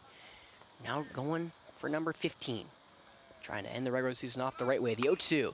That one's popped foul to the right side, and they'll go out of play. McDaniel fights off an inside curveball, and unfortunately for Benson Elmore, he was breaking on motion. Has to go all the way back to first.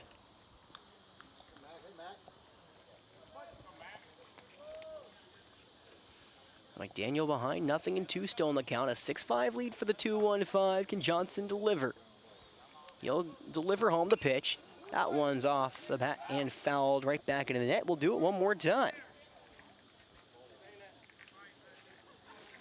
Well, I've talked about how the 2-1-5 have grinded out at bats. Now it turns to Mac McDaniel. Fouled off a couple pitches, staying alive here against Wilkins Johnson.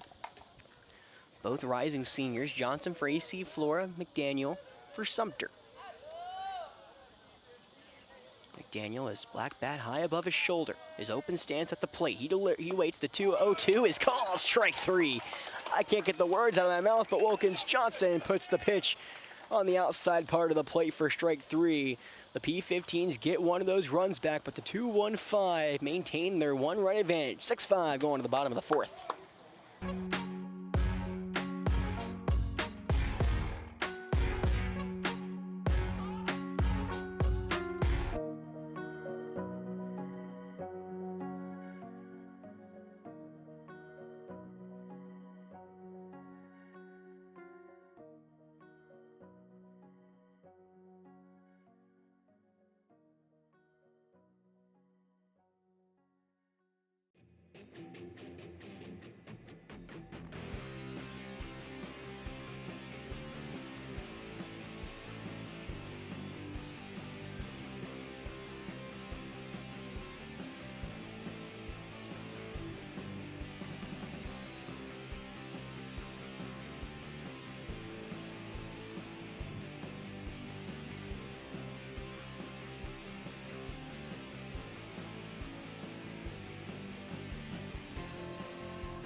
We are back here live on Definite Fiction.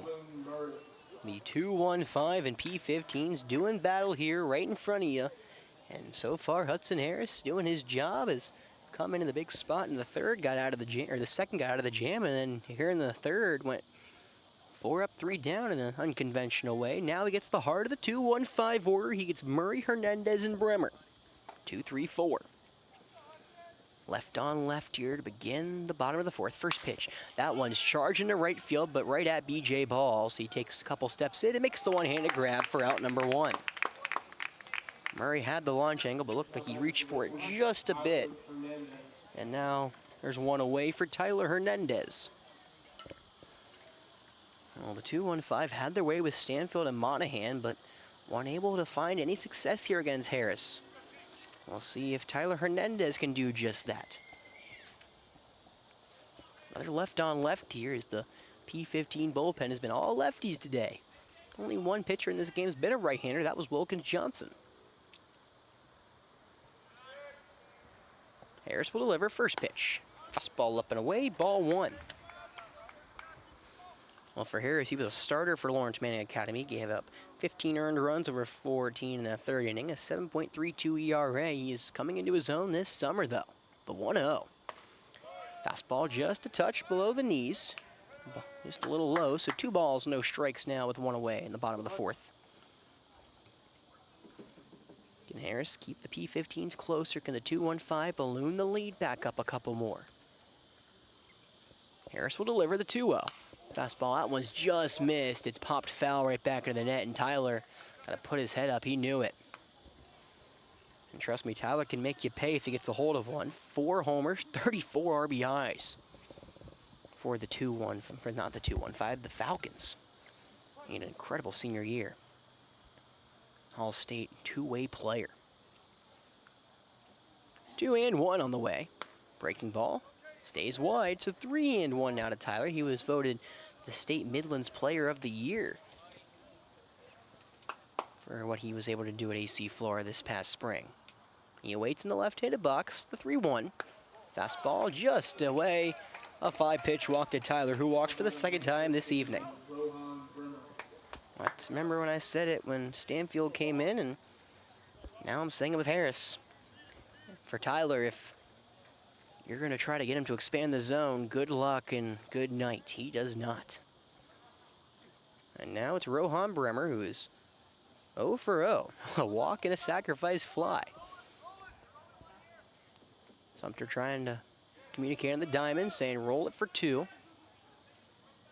Right on right here. Or right on left, excuse me. First pitch to Bremer. Change up just away, ball 1. Looks like there's been a little fielding change as well. It's not Larry Johnson over at second base for the P15s. I'll get you that in one moment.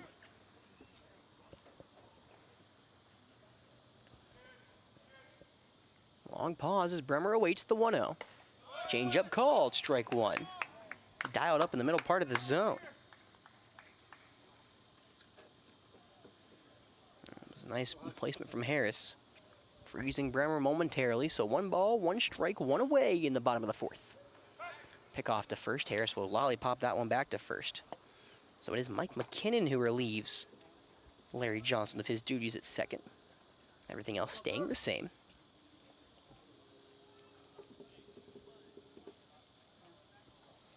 One ball, 1 strike to Bremer. The pitch on the way. It's a fastball that skips in. What a stop from Gavin Rivers. Slides over, keeps the ball in front of him, and more importantly for him, keeps Tyler Hernandez at first. It's just a 2-1 count now.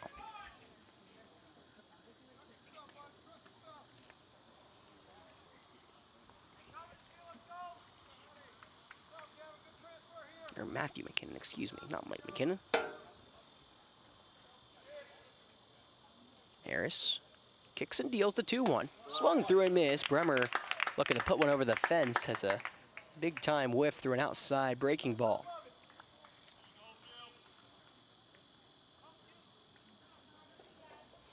So now the count runs to 2-2 here against Bremer. Waiting on deck is Austin Jeffcoat. This is the heart of the 2-1-5 order. See, I'm mixed up already. I'm tired. Been a long day for me. 2-2. Fastball in the left-handed box. 3 balls, 2 strikes, 1 away. Another full count worked by the 2-1-5. P15's 3rd pitcher they've used this evening. Theoretically, there's still 3 mornings to go after this one. Potentially just 2 for the 2-1-5. Harris will deliver the payoff. Fastball runs upstairs. Bremer works his 2nd walk of the evening, and that puts runners at 1st and 2nd for Austin Jeffcoat.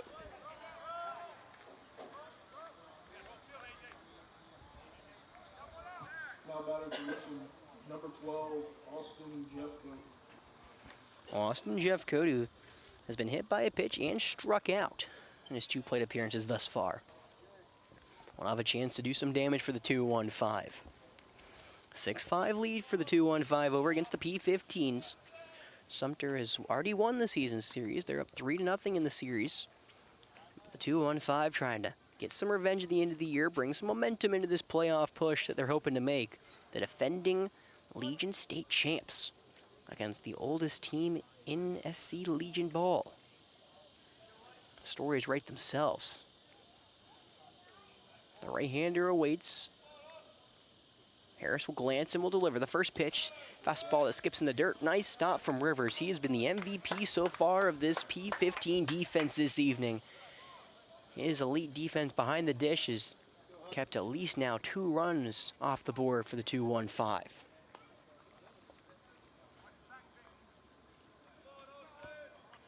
For Jeffcoat, he's 2 for 9 here against the P15s, the double and an RBI. He's looking for a couple more of those ribbies. Bring in some more 2-1-5 runs, balloon the lead back up. Just a 1-run advantage, 6-5 ball game. The 1-0. Fastball just misses low. 2 balls and 1 strike. If it gets that far, Roper Wensky awaits on deck. The All-State second baseman. Jeffcoat will twirl the bat around. Now will swing it low, below the waist. And finally, as Harris comes set, puts it above his shoulder. Harris glances around the diamond, delivers the 2-0. Ball is popped up right behind home plate, and it will get out of play over the press box. That will be strike 1. Oh, I'll tell you what, yesterday was a quick game. Me and Jeff got out here right around, I believe, 8:30. We are hitting 9 and not slowing down anytime soon is what I'm hearing. This game is moving pretty slow, and you know, I have a lot of stats to use, but I'm going to start running out quickly if we don't move this game along. Thankfully, there's no more baseball for these two teams for pretty much a week. So, they're in no rush. 2-1. Change up, misses up around the letters. 3 balls and 1 straight to Jeffcoat. This would be almost detrimental to Harris. He would allow to walk the bases loaded for Roper Wensky. He'll be able to get out of a jam like that in the second, but he doesn't want to put himself in one here in the 4th. 3 balls, 1 strike, 1 away. Can Jeffcoat deliver in the clutch and push the lead back up for the 2-1-5, or at least get on base? Harris kicks and deals the pitch. Fastball called, strike 1 on the outside, call strike 2, excuse me, on the outside third, and it will be a full count to Jeffcoat. Well, this game continues to amaze. Pitching a premium so far. Jeffcoat coming off a 3 for 4 day with 3 RBIs in the perfect game against West Columbia yesterday. Can he continue that hot streak? Pick up his first hit of the evening, or his second walk. The payoff on the way. Breaking ball, low and away. Harris couldn't find the zone, and he walks the bases loaded for Roper Wensky.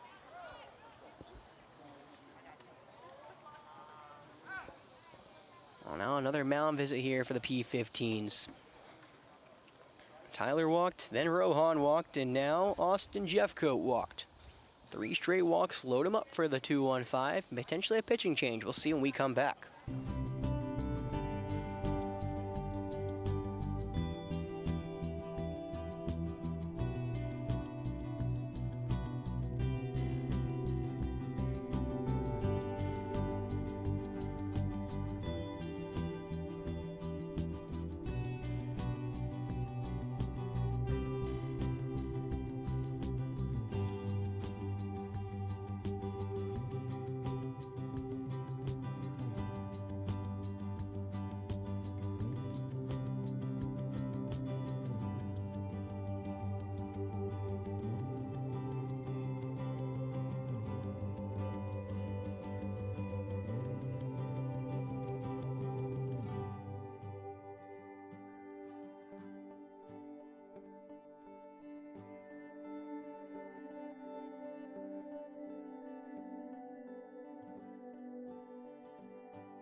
All right, welcome back to Definite Fiction, and it will be a pitching change as Justin Pendergrass comes in from short to relieve Hudson Harris. A couple quick changes. Mooneyham will go, I believe, I just had it up and just forgot it. Right on right first pitch. Fastball swung through and missed, strike one.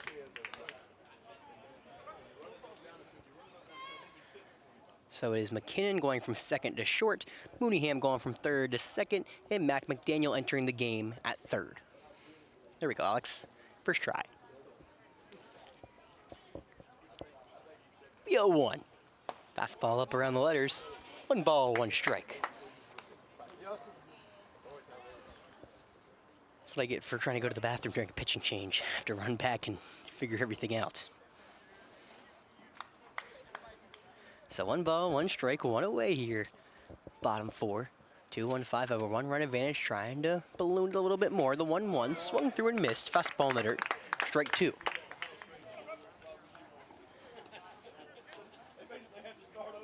For Pendergrass, he's been excellent this summer. 7 innings pitched, no earned runs allowed. Making his 4th appearance, and through his first 3, he has 2 saves.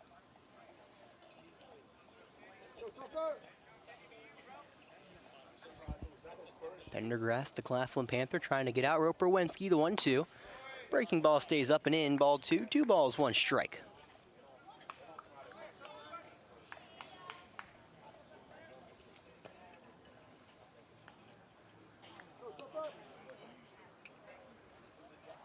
So deuce is wild, base is juiced, 1 lead. 1 run lead for the 2-1-5. Can Roper Wensky deliver? The 2-2. Fastball low and away, ball 3, 3 balls and 2 strikes. Pendergrass throwing the ball the hardest of anyone here so far.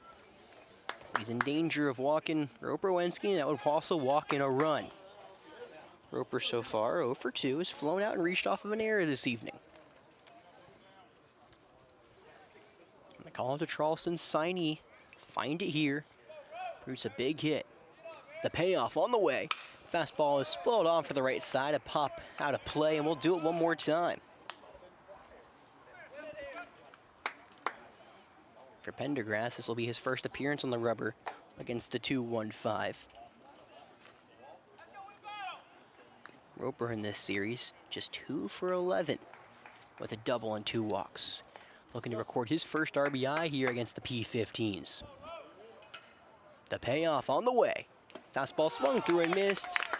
Roper swings at the ball in the dirt, and that will produce out number 2.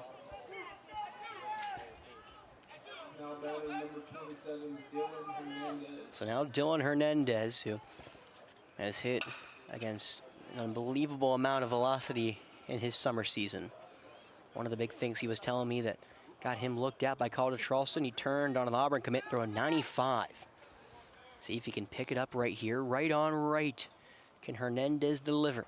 First pitch to Dylan. Fastball wide, ball 1.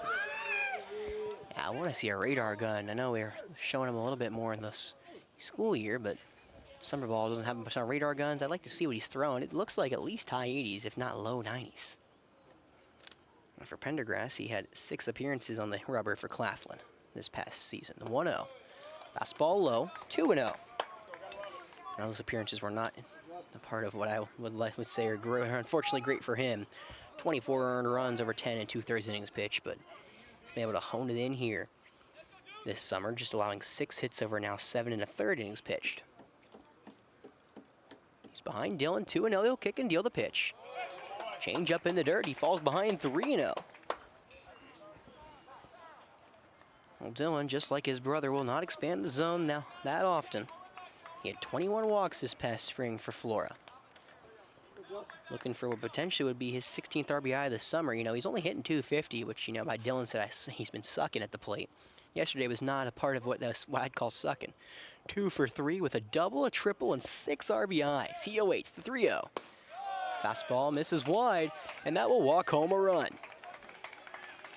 So RBI number 16 for Dylan. He extends his team high and gives the 2-1-5 a bit more cushion. It's now 7-5. Tyler will jog home with the run, and now Nathan Caldwell, who's had the big hit of the night so far for the 2-1-5. A 2-run shot over the left field fence. A Courtesy runner incoming over at first for the catcher. Looks like that's Chaplain Cox, the Newberry signee, who is fleet-footed indeed. First pitch to the right-hander. Fastball low and away, ball one. That was the first pitch where you see second baseman Cade Mooneyham kind of throw up his hands going, where do you want the pitch? 5 straight outside the zone for Pendergrass. Be chanting ball 6 over there in College Station. Yield the line and deal the 1-0. Fastball low, but it is ball 2 without a doubt. And that's been the problem with Pendergrass here. Not just this summer, but back in the spring. He had more walks than strikeouts. This summer he has 7 strikeouts compared to 5 walks, but, you know, 5 walks over 7 in the 3rd inning, not what you're looking for. He's behind 2-0 here against his future teammate. The 2-0. Fastball up around the letters, ball 3. So 3 balls, no strikes, 2 away, and here in the bottom of the 4th. 2-1-5 of a 2-run advantage, 7-5 lead is Nathan Caldwell, who's reached base twice today. Trying to produce a big swing here for the 2-1-5, the 3-0. Fastball called, strike 1, top of the zone. Caldwell was waiting on it, was about to throw the bat before the umpire called strike 1.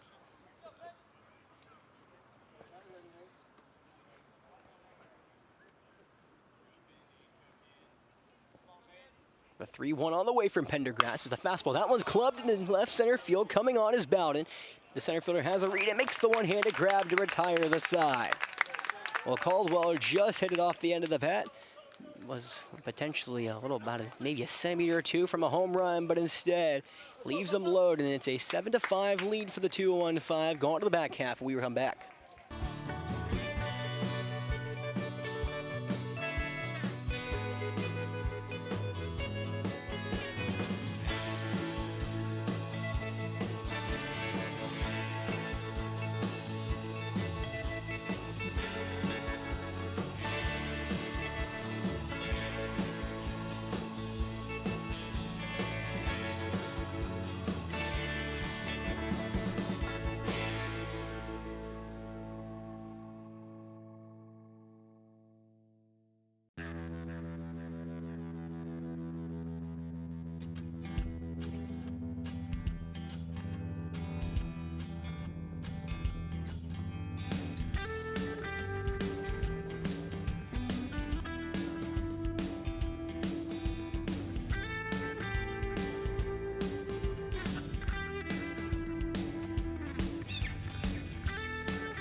All right, we are back here at Falcon Field. Thank you for sticking with me. Alex Ross with you right here on Definite Fiction. If you're listening in from around the state, Sumter, upstate, anywhere out of state, welcome in to Falcon Field here in Forest Acres, South Carolina. 2 of the best Legion teams here in South Carolina doing battle. The 2-1-5 and the P-15s head to the 5th. It's a 2-run advantage for Richland, 7-5 as we go to the middle of the order. Carter, Pendergrass, and Johnson due up.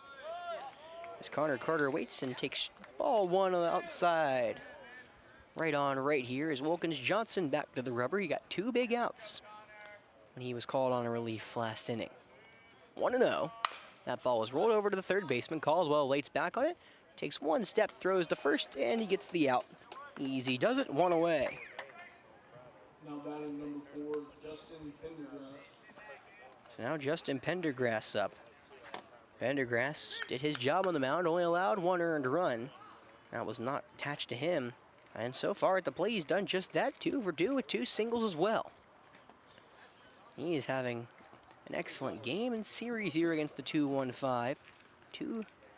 He's now 5 for 12. There we go. First pitch to him, right on right. Called. Ball 1. Slider inside. Well, Sumter here about an hour drive from Riley Park. I know I made that drive about a month ago. 1-0 is called. Strike 1. Fastball top of the zone. So a little farther drive, and that's where the 215 will hopefully be driving in about 2 weeks down to the state championship tournament. The 1-1. Fastball in tight. 2-1. 7-5 lead for the 215 here in the top of the 5th over the P15s. 2-1 count with 1 away to Pendergrass. The pitch on the way. That changeup is going to be slided over the head of the shortstop Joe Ray into left field. For the 3rd time today, Justin Pendergrass has a single, and he will put the tying run at the dish with 1 away. There's my good friend Jeff Rose. He's been away on a dinner, and Jeff, I don't know how long you want to sit here. We got a long way to go on this one. Yeah, I kept checking, making sure I was still alive. Like the innings were going so slow. Yeah, it was a long it's been long innings, I think, in the opposite way. Like, I think we were at the plate for a lot in the first 2 innings, and then they've been at the plate for a lot in the second 2. So you may want to grab a headset and hang out if you want, or just sit and watch for Come back. I'm going to go talk to Kevin. the next, 4 hours. I don't know. We may not get out of here before 1. Back in half an hour and we get to the next inning. Well, Jeff Rose, for those who are listening out of state, is the one who works the camera, and he's the owner of Everything Indefinite Fiction. And the joke we were making, we were here 7 hours for the state championship game against Airport until 1 o'clock. The pitch on the way to Matthew McKinnon. Called. Ball 1 inside, right on right. McKinnon taking over for Larry Johnson. Pendergrass over at first, fleet-footed indeed. Nice pick off back to first, second time. Not in time. I know Jeff was at a dinner party with some friends. He's the one who moves the camera, so this isn't always a static camera here at Definite Fiction. But, of course, if you've told from me being out, summer takes away our plans. The 1-0. Slider misses way wide. 2-0 now to McKinnon. Well, McKinnon hitting 190 on the summer. 6 RBIs here, and he's trying to get his team back in it with 1 swing. They're just down by 2. 7-5 lead for the 215. The 2-0 from Dubs is going to hit McKinnon. It clips his forearm. Looks like an off-speed pitch, and then I'll put runners at first and second with just 1 away.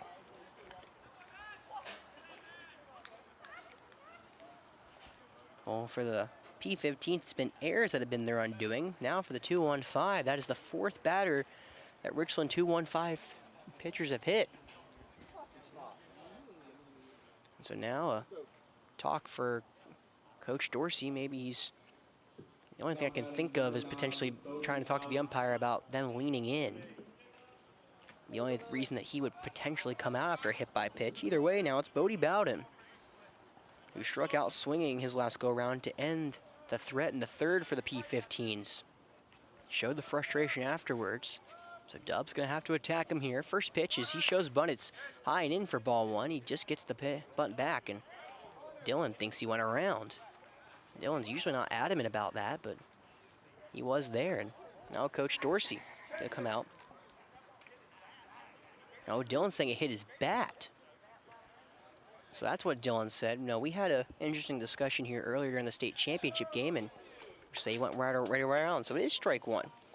Well, I was saying back in the state championship against Airport, Tyler ended up hitting 2 eagles in that first inning. However, if you ask me, there should have been strikes. But unfortunately, they did hit the eagles. However, when the bat's around, it doesn't matter if it hits you or not. It's a swing and a miss. The 0-1 is he chose bunt. He bluffs it. He pulls it down low. That one will be ball 1, no doubt about it.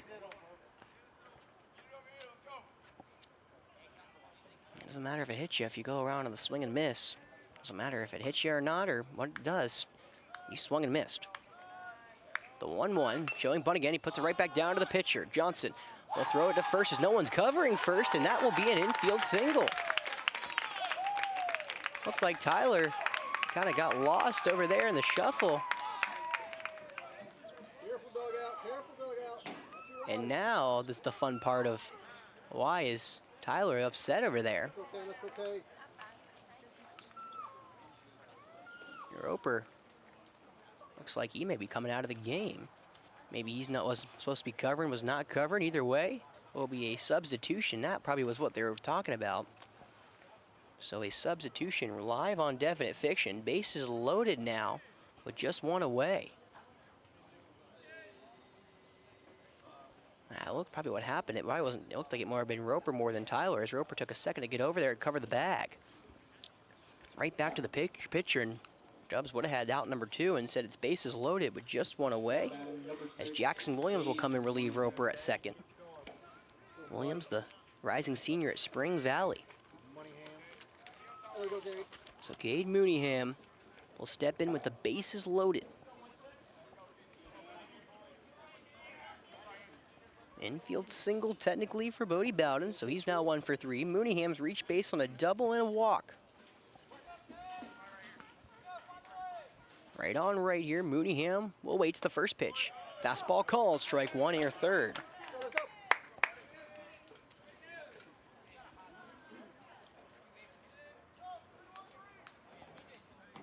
So Sumter has the tying run at second. They trail by 2. 7-5 lead here in the top of the 5th as this game continues to move slower than a slug. You know, usually high school baseball games, I get at about 2.5 hours. We are about to hit the 2.5 hour mark, and we are nowhere close to getting out of here. Well, this isn't even close to the longest game I've done here. 1 o'clock and 12 o'clock have been hit at least once. The 0-1 showing bunt. He's going to try to push that down the right side, and that will go foul. Tyler heads up play will grab it before it can trickle back even close to fair territory, and it's 0-2. Looking for a push safety squeeze there. Is Mooneyham doing his job, all but keeping it fair.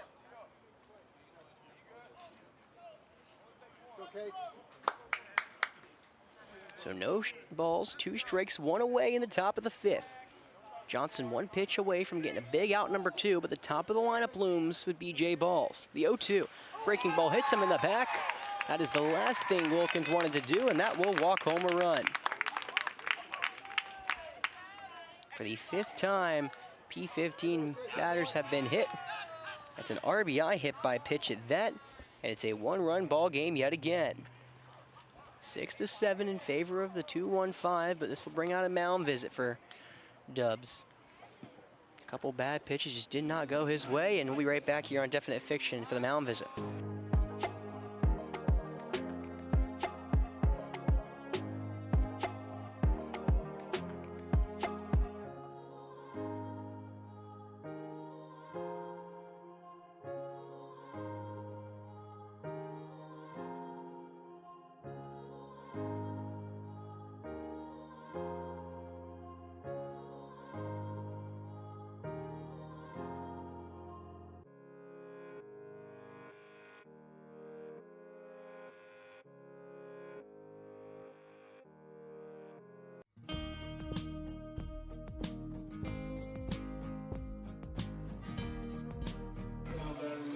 After the mound visit, Wilkins Johnson will stay out.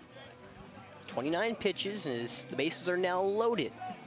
Here's at the top of the order, the dangerous B.J. Balls, who is had a weird night tonight. He's popped out to the third baseman, he's walked, and then he's grounded out in a 1-5-3 out. It was a ground off the middle off of Lucas Price's shoe over to the third baseman Caldwell, who threw it to first for the out.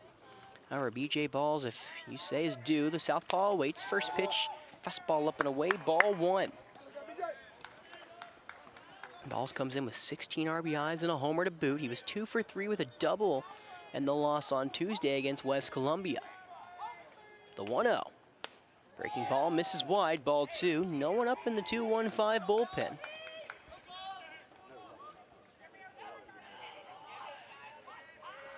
There's some stretching and throwing behind the dugout, but the bullpen is empty right now for the 2-1-5. 2 balls, no strikes here to Balls. He had to throw it to him. The pitch. That ball is smacked to the second baseman. Off the glove of the second baseman Williams in the center field. That's actually going to slow the ball down, so Charlie cannot field it quickly. It is a 2 RBI single, and for the first time since the top of the 1st, the P15s have the lead. It's 8-7. Well, B.J. Balls doing what he does, just put one over the outstretched arms of the jumping Jackson Williams. The 2 RBI single as coming home for McKinnon and Bodie Bowden. That will be all for Johnson. We'll be right back here on Definite Fiction, a pitching change.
All right, welcome back here to Falcon Field. For the first time since the top of the first, the P-15s have a one-run lead at that.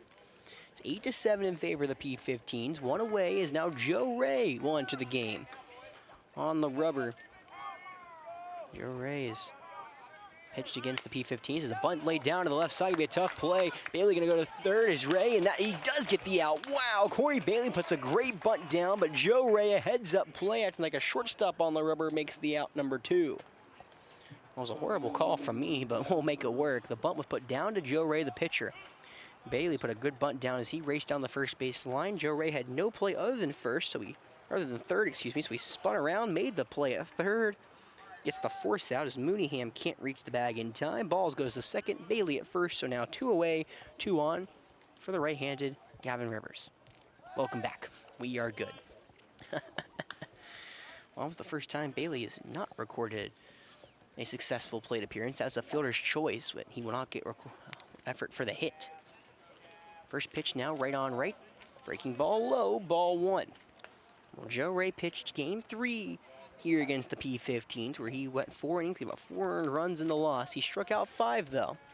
Now as a reliever, he's trying to come in and get him out of the jam. The pitch, fastball away, ball 1 to throw into second. Way in time. B.J. Balls for the 4th time this year is gunned down. Dylan Hernandez is not one to run on, and B.J. Balls learns that the hard way. Guns him down at third, and that will retire the side. We'll be right back here on Definite Fiction. 8-7 lead for the P-15s going to the bottom of the 5th.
Welcome back to Falcon Field. For the first time since the bottom of the first, the 2-1 find themselves in a hole.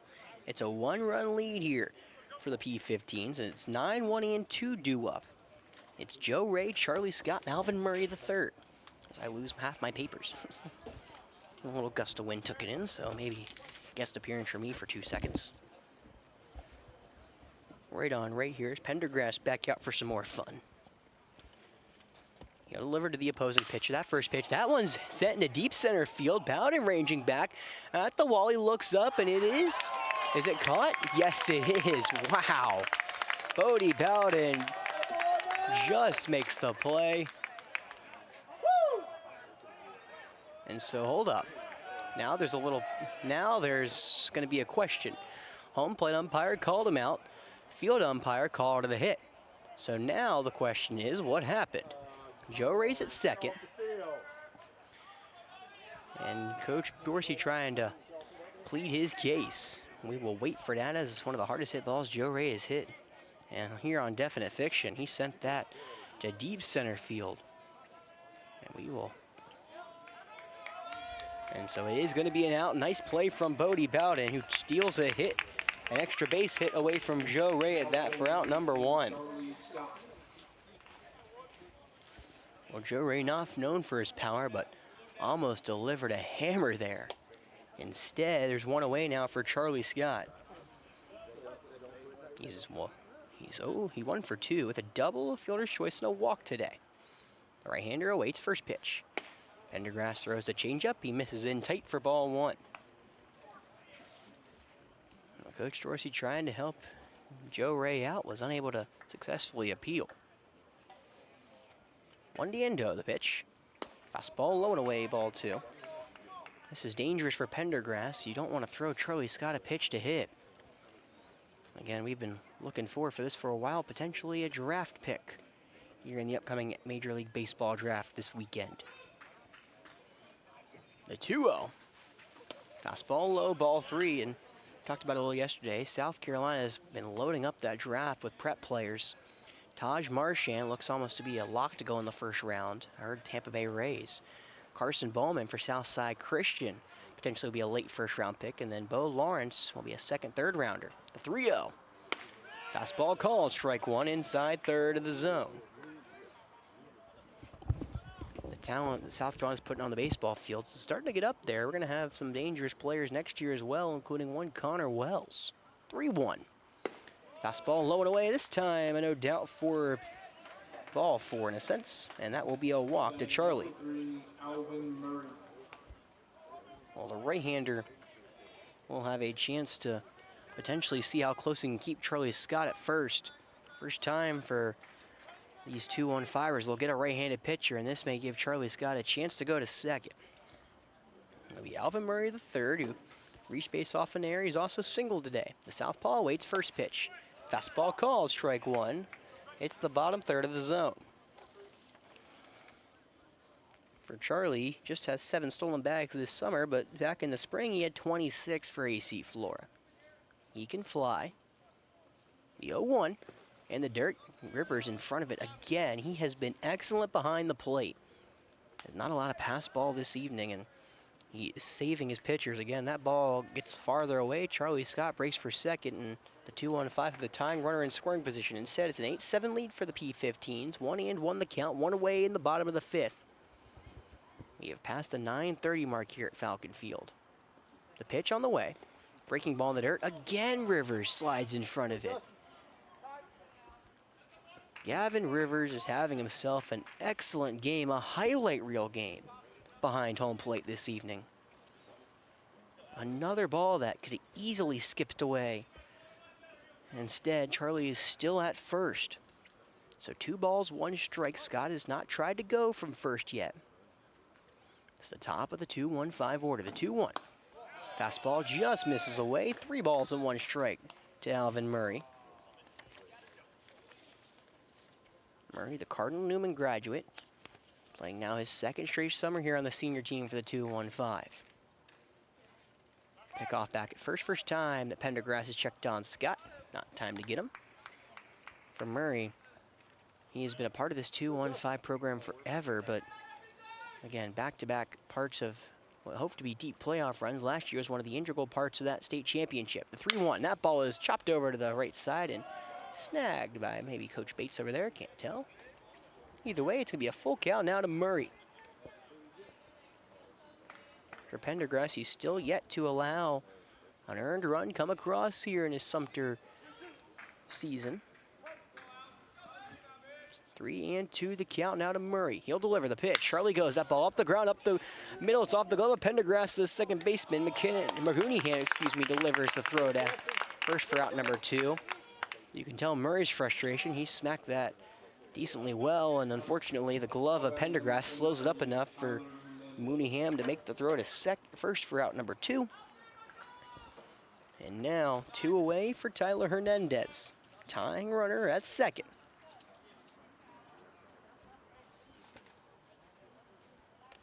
Tyler has reached base 2 of his last 3 plate appearances. The only time he didn't was the RBI ground out. Southpaw at the plate. First pitch from Pendergrass. Fastball, that one's off the top of the bat and popped way foul into the forestry here in Forest Acres.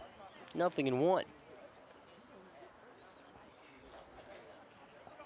Pendergrass trying to get through another scoreless inning. He was able to figure it out in the 4th and now trying to figure it out in the 5th. You got Charlie Scott, the speedster, at second. And you have, it's the middle of the order, the 3-hole Tyler Hernandez, who has walked his last 2 plate appearances. Pendergrass attacked. He's ahead 0-1 on the rubber. He'll come set and deliver the 0-1. Fastball called, strike 2. May have been like a circle change if that came out of the hand weir, but it goes right down the middle. Now Hernandez finds himself in an 0-2 hole. He's been excellent at the plate here in this series. 5 for 9 with 3 walks. He deliver here in the clutch. McKinnon flashes at second, the shortstop. Pendergrass delivers the 0-2. Change up just a touch low for ball 1. Tyler's eye is excellent. The eagle eye, or the falcon eye, if in this sense, keeps him in the at-bat. 1 ball, 2 strikes. There's a big hole in that right side of the infield. Mooneyham, the second baseman, playing pretty up the middle. That first baseman, Carter, playing on the line. The 1-2 on the way. Swung through and missed, a changeup away, and Pendergrass, a diet of changes up to Hernandez, gets out of the frame, and the P15s maintain their 1-run advantage going to the 6th when we come back.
All right, welcome back here to Falcon Field.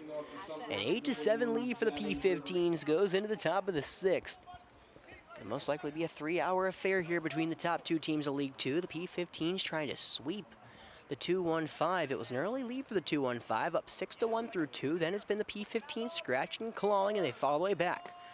Right on right, first pitch as Gavin Rivers takes ball one, a curveball on the outside. Joe Ray back out there for more fun. It was a 6-1 lead before the P15s, but 3 across in the third, 1 in the fourth, and 3 in the fifth to take the 8-7 lead.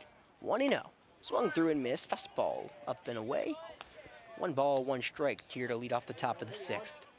2-1-5 started off strong, have kind of hit a little rut.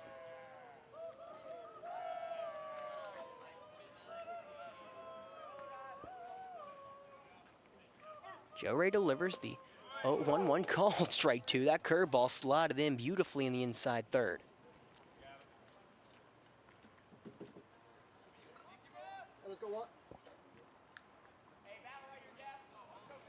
Rivers behind nothing, or 1-2, excuse me. He awaits the pitch. That ball is tapped foul right back into the net. We'll do it one more time.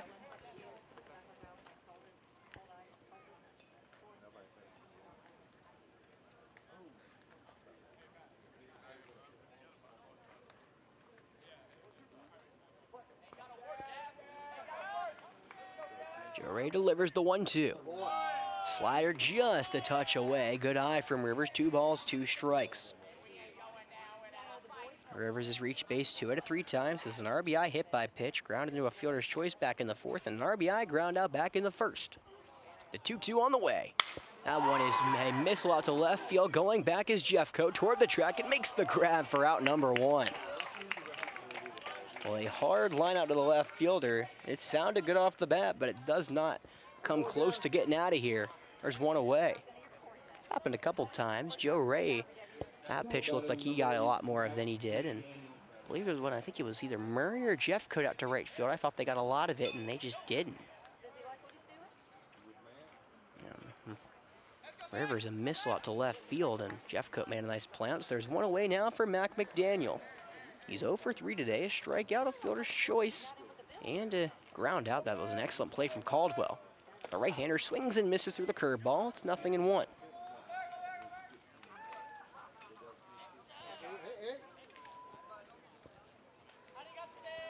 Infield playing McDaniel back, respecting the power of the DH, now third baseman. The 0-1 called, strike 2, curveball breaks right across the middle of the plate. That has been Joe Ray's pacifier so far. He's finding it with the curve. He's ahead 0-2 against McDaniel. The pitch. Slider just a touch low and away. Ball 1. Good eye from McDaniel.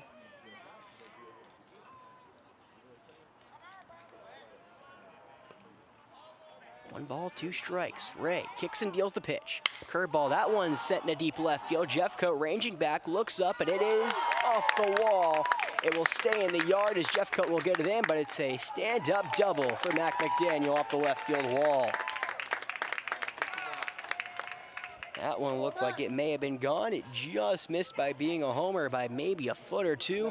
McDaniel will take it. It's his first hit of the evening, and it's a 1-out base runner.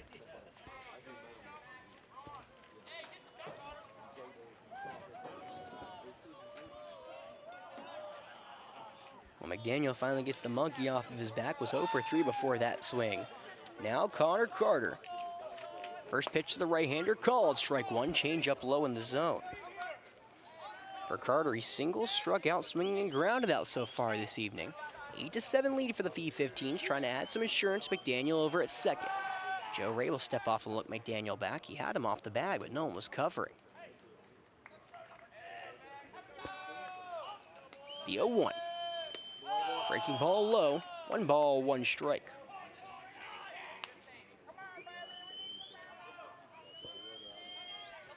So 1 ball, 1 strike, 1 away here in the top of the 6th. Joe Ray trying to fight through now the 6th inning after a 1-out double.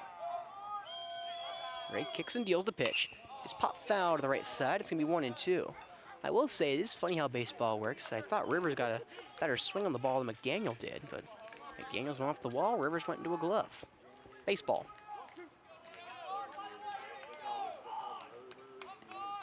So Joe Ray will come to the belt out of the stretch. Glancing at McDaniel, second delivers the 1-2. Curveball up around the letters. 2 balls, 2 strikes now. Well, the top 2 teams in League 2 in a offensive battle. Both teams uses their aces already this week. And now, and the bullpen here, so far it's been the P-15 to have come out on top of that battle. The 2-2 on the way is a fastball way high. Dillon with a nice snare to keep the runner at second. McDaniel was breaking for third, had to go back. So now it's a full count. Carter's worked it back from a 1-2 deficit. Gets on, Justin Pendergrass comes up, and Joe Ray steps off. Pendergrass may be the MVP of this game so far. He has 3 singles, an RBI to boot, and scored 1 of the runs.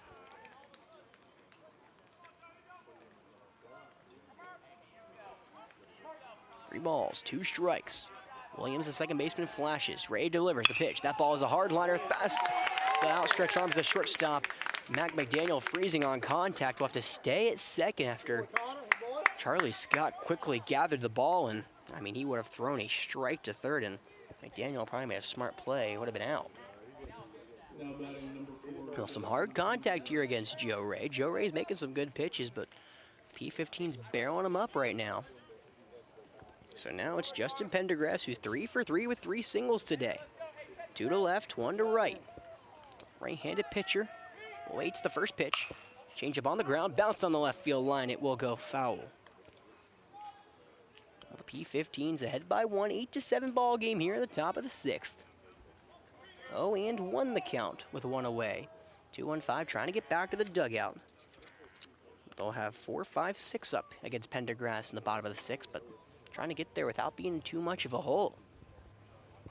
Have to hit the 9:45 mark this evening. The 0-1.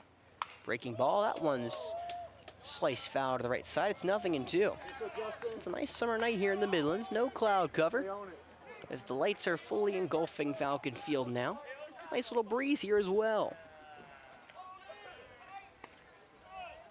Joe Ray, the right-hander, kicks and deals 0-2. The curveball, that's a sky-high pop-up into left center field. Scott and Jeffcoat converge, and Scott calls him off. The center fielder makes the one-handed grab. Stares down McDaniel to make sure he doesn't go to third, and there's 2 away. Well, that's what you need if you're Joe Ray. A nice, easy pop-up for your all-star center fielder. The Diamond Prospects 4A Player of the Year out there in center. Now it's Matthew McKinnon. He was hit by a pitch his last go-around, where he came around to score what was the tying run of the game before Bodie Bowden scored the go-ahead run. Ray on right, first pitch. Slider stays up high, ball 1.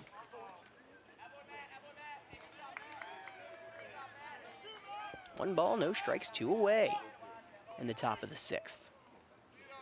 Kicks and deals is Joe, the pitch. Curveball, that one's flared out to right field. Ranging over is Murray. He has a beat and makes the one-handed grab to retire the side. So no damage done. Joe Ray strands 2 P-15s on the base pass. Can the 2-1-5 break through Justin Pendergrass? They're down by 1. We'll find out when we come back.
Welcome back here to Falcon Field. It's an 8-7 lead for the P15s as we enter the bottom of the 6th.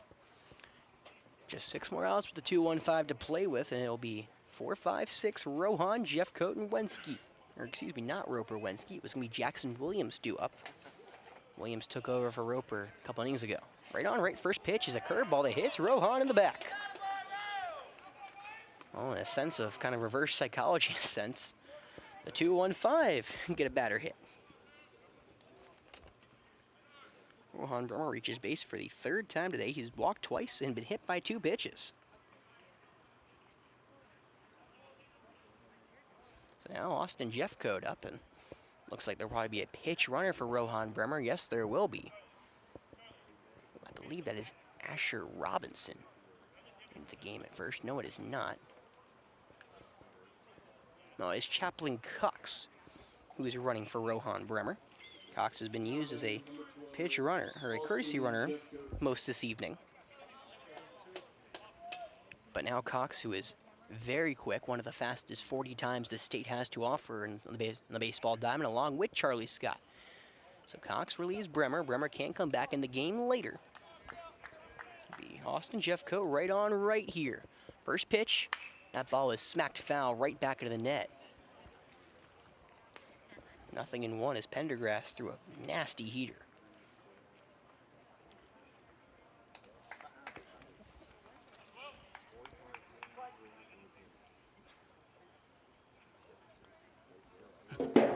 And the phone goes down. Pickoff back at first, not in time. That's what I get for rummaging around my phone to help the other broadcast. 0-1 the count. Nobody gone here. Bottom 6th. On the way, the fastball stays up high. 1 ball, 1 strike. On deck is Jackson Williams, and then it's Dylan Hernandez if he gets that far. 2-1-5. Trying to get the lead back. They've led for a majority of this game, the 1-1. Breaking ball up and in, ball 2, and it's been Pendergrass's problem today. He's walked 2 batters today. And then he just hit his first one after Rohan got hit with a curveball in the back. So one of the ones that, unintentional. The 2-1. Fastball called, strike 1 right down the middle. Well, Pendergrass needed the pitch. He found one right there. So 2 balls, 2 strikes, nobody gone. Cox at first. Neither Cox nor Scott has tried to go on the right-hander. Maybe the speed of Pendergrass to home makes it hard. 2-2 Cox goes. That pitch is a sky-high pop-up in right field and foul ground. Connor Carter, the first baseman, gives chase, but he loses ground and runs out of room. Well, right on cue, make me eat my words, Cox does go. But Jeffcoat extends out of the zone on the pitch up. Maybe a hit and run by design. Not sure what Coach Dorsey was cooking up over there. He has Coach Howard to really look at. So, probably figures that game out from him. The 2-2. Fastball in the dirt. Rivers gets in front of it and keeps Cox at first. Gavin Rivers has had a game. He is the MVP tonight for this P15 squad. Him and Justin Pendergrass. Pendergrass doing at the plate and right now on the mound, and Gavin Rivers has bailed out every single one of his pitchers so far. So now 3 balls, 2 strikes, nobody gone. Jeffcoat trying to give the 2-1-5 a little blast here. The pitch, the runner goes. That ball on the ground to the third base. McDaniel gets in front of it, knocks it down. The long throw to first is way high. It goes right to the dugout. Jeffcoat will race to second. That ball bounces back in the field of play. Carter will field it. Now Cox comes around third and will slide in. Score standing. Jeffcoat back in the second is safe. An error that allows Chaplain Cox. I talk about his speed, and he comes all the way around from first to score. Jeffcoat, who a heads-up play, gets to second, gets the hand back in time, and we are tied at 8. Just a wild play all around. Well, ball was on the ground. 8 McDaniel up, took a weird bounce at the end. Field's just not probably watered as much as it should be. Either way, Jeffcoat will go to second, and Cox, the speed comes all the way around from first to score. Well, the 2-1-5, 8 runs off of 4 hits, and now the go-ahead runner at second for Jackson Williams. Williams was in this 215 system back in AAA the last couple of years. Now he's hitting 207 as a rising senior for Spring Valley. 405 for the Vikings this past spring with 17 RBIs. The first pitch to the right-hander, he shows bunt. It's a curveball that's wide for ball one. Well, that's why you sub in Chaplin Cox for Rohan Bremer. Rohan definitely not as fast as Cox, and as you saw right there, he flew around the bases. I looked up, I was watching the play at first. All of a sudden, I look over, and he's halfway to home. That's Jeffco is about halfway to second. Williams will just turn and square to bunt. First base creeps in the pitch. Fastball low, ball two. Well, this is a tactic in itself, you know. If Pendergrass struggles to find the zone and walk him, the dangerous Dylan Hernandez is on deck. Dylan has done so much here at Falcon Field, multiple home runs here, especially in the summer as well, and a team high 16 RBIs. He will bat no matter what this inning. There's nobody gone. 2-0 the count, bottom six, 8-8 ball game. Williams squares around the pitch. He misses the bunt. It's a changeup called strike one. Nice pitch from Pendergrass. Snuck one under the bat.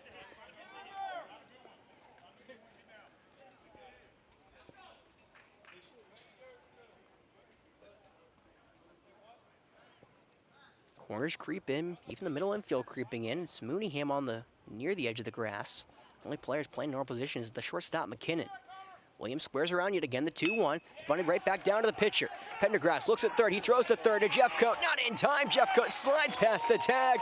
Williams does his job, and the go-ahead run is now 90 feet away for Dylan Hernandez. There is still nobody out here. Well, that's how you do it. The successful sacrifice bunt from Williams. Trying to play heads-up baseball, Pendergrass. I don't think he had a play at third. I think he was wishful thinking, and you know, you're trying to gun down what would be that go-ahead runner. Couldn't do it in time. So now Dylan Hernandez, who all he needs to do is put a ball into the outfield. And let me tell you, I don't know if you can see it well on stream, but P15 is playing very far out. Center fielder Bowden in deep center field. Balls is the only one playing somewhat straight up and right. And in left, Corey Bailey's playing pretty deep. Respecting the power of Dylan, but I find it hard to believe they were gunned down to tagging Jeffcoat at third. Right on right, first pitch is on the ground to the third baseman. It is just fouled on that left field line. Well, Dylan tried to turn on one, bounce it past McDaniel at third, just foul left to the third base bag. Would have been trouble as Williams got a good jump off first. I don't know why they ruled it an error on the scoreboard. It's a fielder's choice for Jackson Williams' sacrifice bunt. Pendergrass would have had him out at first, instead tried to go to third. Not an error, just tried to get the runner at third. Either way, nothing in one the count. Pick off back at first, a low throw that's dug out by Connor Carter. Dangerous throw indeed. If that ball gets by Carter, 2-1-5 are 3 outs away from winning this game. It's been a wild one here at Falcon Field. We are knotted up at 8, 0-1 the count. Nobody gone here. Runner at first goes, the pitch. Breaking ball down, that ball's going down to third. It gets by McDaniel, a ball off the mark from Rivers. Jeffcoat will jog into home. Coming around from his second, going into third is Williams. An error by the catcher. So Gavin Rivers, for everything he's been doing behind the plate, throws one past McDaniel, and that will give the 2-1-5 the lead. It's 9-8. It was the right idea from Rivers. Instead of going to second, where Williams was taken off to, tried to snap back to third. However, that ball was behind McDaniel, who was going to cover the bag. I mean, Jeffcoat wasn't that far off the bag, which is what happened, what led to that kind of weird throw, weird play. So now infield comes in, 1-1 the count, 9-8 lead for the 2-1-5 with another now insurance runner at third. The pitch on the way. Fastball low and away, ball two. Well, this game has just had so many twists and turns, and now the 2-1-5, 3 outs away from win number 10 on the summer. But they'd love to put some cushion. We've already seen how these teams can score. It's a 9-8 ball game, and we're not even in the 7th yet. The 2-1. Fastball, that was a high pop up into right field. BJ Balls trying to play it perfectly, gets behind it, takes 2 steps in, runs, makes the grab for out number 2. Tagging and coming in from third is Williams. The throw on a bounce is not in time. A one bouncer home. That last bounce does the job, and Dylan Hernandez with a sacrifice fly. It's now 10-8 for the 2-1-5. Bases cleared, now 2 away. Or 1 away, excuse me.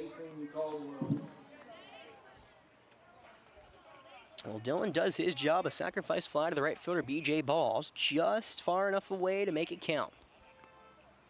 And now base is clear for Nathan Caldwell, who he's had one of the big swings tonight. A 2-run blast over the left field fence. Right on right, one away, base is cleared, first pitch. Fastball low, ball 1.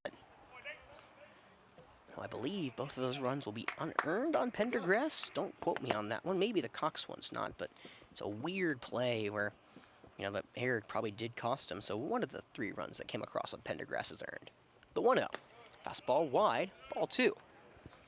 Technically, that means Pendergrass is in line for the loss. A weird one at that.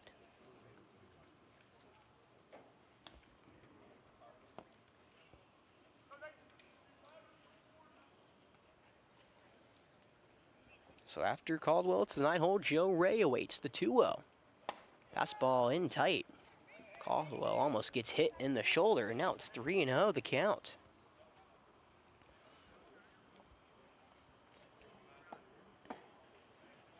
It's been a wild inning so far. The 2-1-5 have plated 3 already across. The 3-0 is called strike 1 right down Broadway. Took some off with Pendergrass, looking to find the zone, and does just that.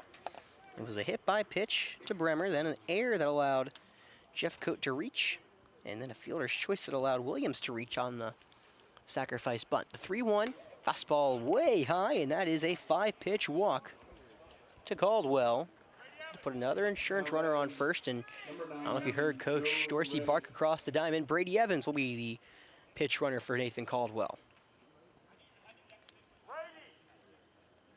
Well, if you didn't hear him the first 2 times, you heard him that time. And now called time, Pendergrass, who has now thrown 53 pitches here this evening.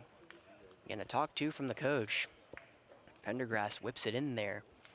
He's starting to lose a little bit of his velocity, and looks like there may be a pitching change as some defensive substitutions are coming around for the P15s. It's a 2-run lead for the 2-1-5. We're not done yet. Join us right back when we come back.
Welcome back to Falcon Field.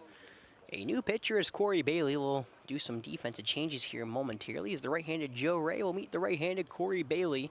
1 on, 1 away, bottom 6. The pitch on the way. Off-speed call, strike 1 low in the zone. All right, so Matthew McKinnon is back at second. Justin Pendergrass going from the mound to short. From second to third goes Cade Mooneyham, and then from third to left goes Mac McDaniel. All good. 0-1, the pickoff is back at first, and not in time as Brady Evans is running for Nathan Caldwell. A 10-8 lead for the 2-1-5, and back and forth this evening here at Falcon Field between the best two teams in League Two.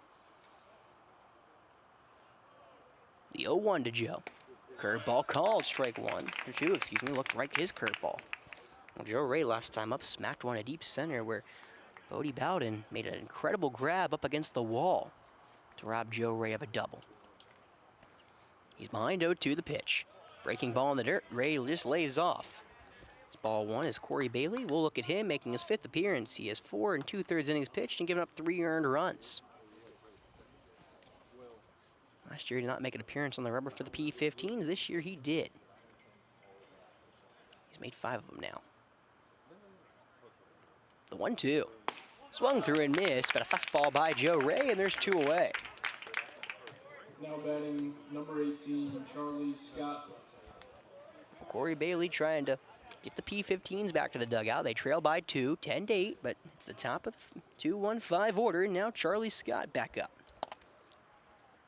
Right on right, Scott has reached base all 4 times this evening. First pitch. Breaking ball in the dirt, ball 1. Charlie's walked twice, doubled, and grounded into a fielder's choice. The Citadel signee in the right-handed box. Bat waving above his shoulder, his Falcon blue gloves on his hands. Staring down Bailey, and Bailey, instead of throwing to home, throws a strike to first base where Brady Evans slides back safely.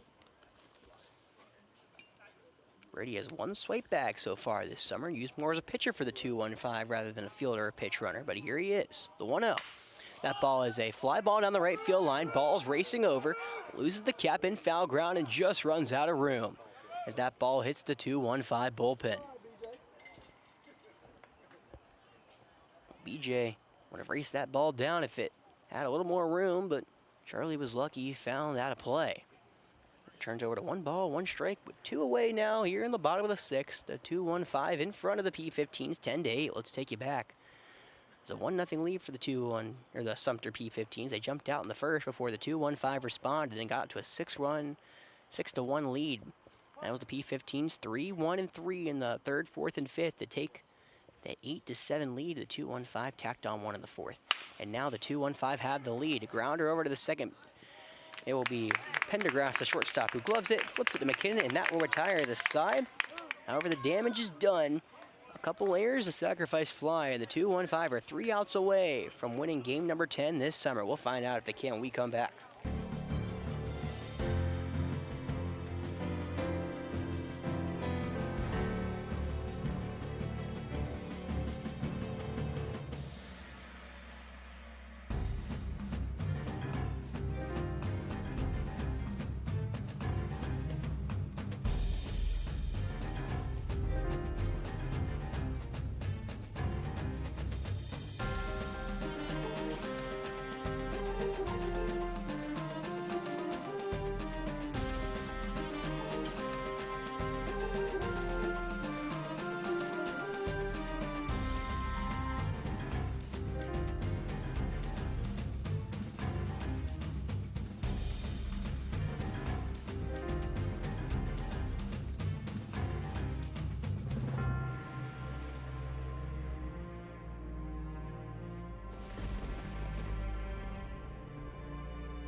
Leading off for Sumter, Here we go.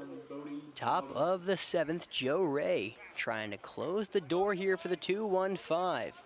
He's in line for the win, but he has to go through 8, 9, and 1. Bowden, Mooneyham, and the top of the order, B.J. Balls. It's been back and forth all day, but a 3-run bottom of the 6th gives the 2-1-5 a 10-8 advantage. It's right on right to Bowden. First pitch as he shows bunt down the left field side. Gonna be a tough play as the third baseman Caldwell picks it up with his bare hand and has no play anywhere as he's playing him really far back. Bodie Bowden does his job. An infield single brings up the tying run to the plate with nobody out. We talked about how Roper and Charlie have done such a good job doing that this summer and season, and right there, Bodie Bowden puts one to match, and now Cade Mooneyham, who represents the tying run for the P15, steps into the right-handed box.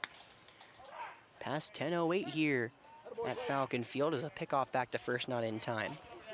For Bowden, he knows he cannot run into an out. He is the all-important run for the 2-1-5. He's not important at all, but for the P15s, he's very valuable.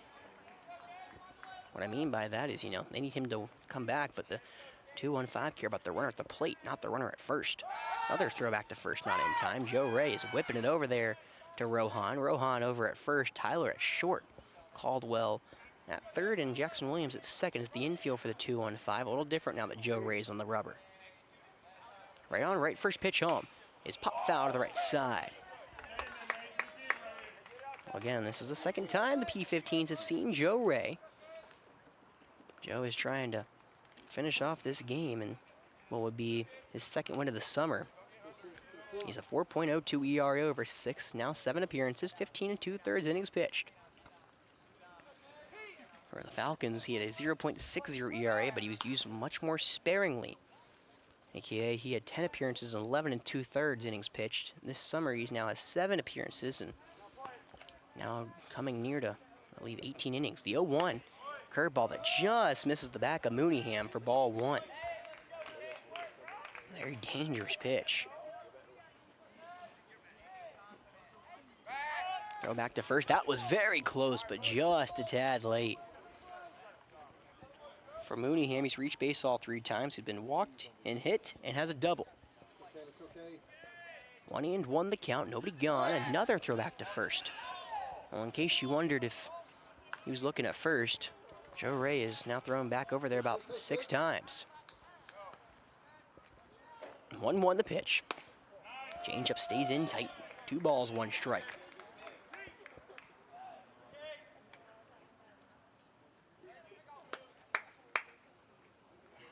Mooneyham trying to turn the lineup over. The dangerous B.J. Balls awaits on deck. The 2-1.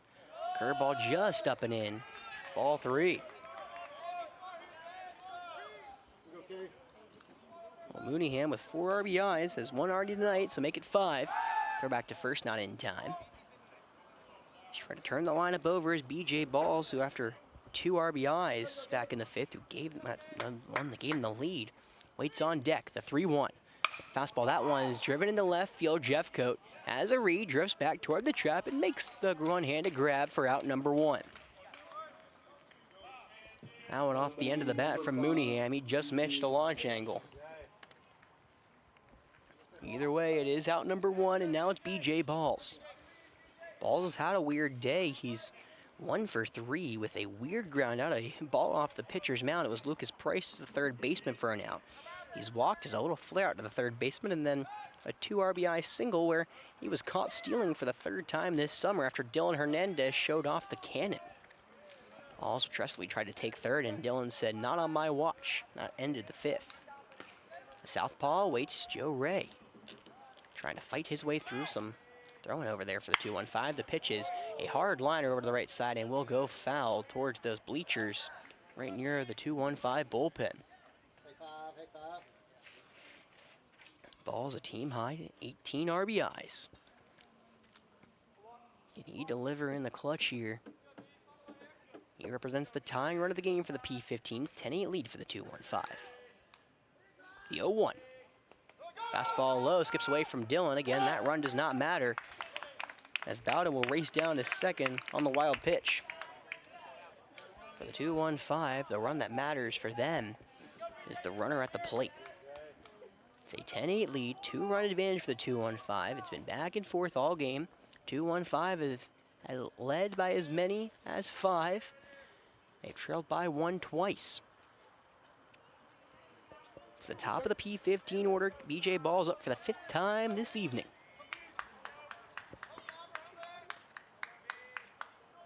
The 1-1. Change up low, ball 2.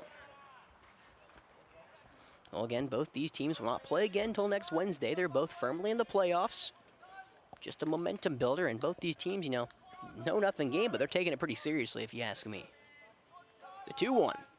Breaking ball is bounced over to the right side and foul. 2 balls, 2 strikes.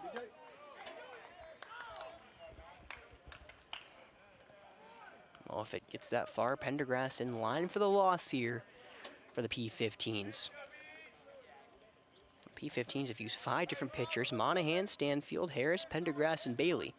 Joe Ray is the third 2-1-5 pitcher today. It's been Lucas Price, Wilkins Johnson, and Joe Ray.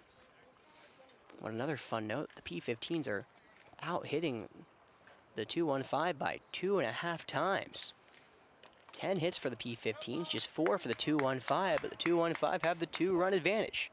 Baseball. Joe Ray glances at second, delivers a 2-2. Curveball, that one's into right field. Going back is Murray toward the track, toward the line. He reaches up and makes the grab at the line for out number 2. Oh, wow, Alvin Murray runs down a bid for a long double. Instead, it's a long out number 2. Tagging at second and going to third is Bodie Bowden. Well, Alvin Murray had a beat on it the whole time, races it down, and the P15s are now down to their final out in this one. Corey Bailey, who's reached base all 4 times, has been hit twice, has an RBI single and reached off a fielder's choice. Right on right, 2 away. First pitch from Joe Ray. Fastball just away, ball 1.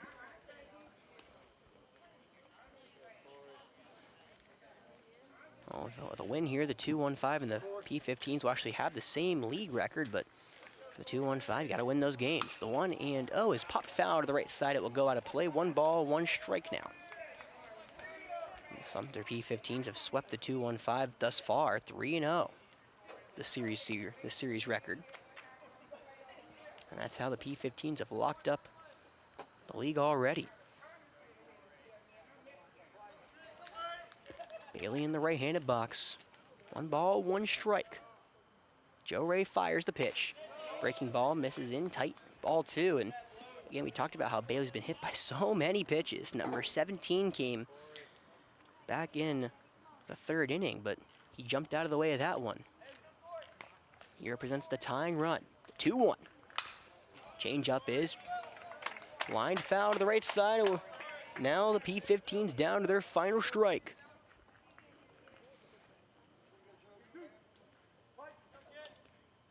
Joe Ray nods. Comes set to the belt. Size and delivers the 2-2. Oh, on the ground, off Joe Ray over to the shortstop. Tyler Hernandez cannot glove it cleanly. It will go through into center field, and this game continues. It will probably be ruled, it will be ruled as a hit for Corey Bailey. An RBI single. And now the tying runner on the base pass is still 2 away. Well, this game, of course, could not end quite yet. As now the right-handed Gavin Rivers will dig in. Rivers reached base twice. Reached on a fielder's choice and a hit by pitch. He's also lined out and had an RBI ground out today. He's had an exceptional game behind the plate, but his error caused 2-1-5 to take the lead. Right on right, first pitch, a fastball upstairs, ball 1.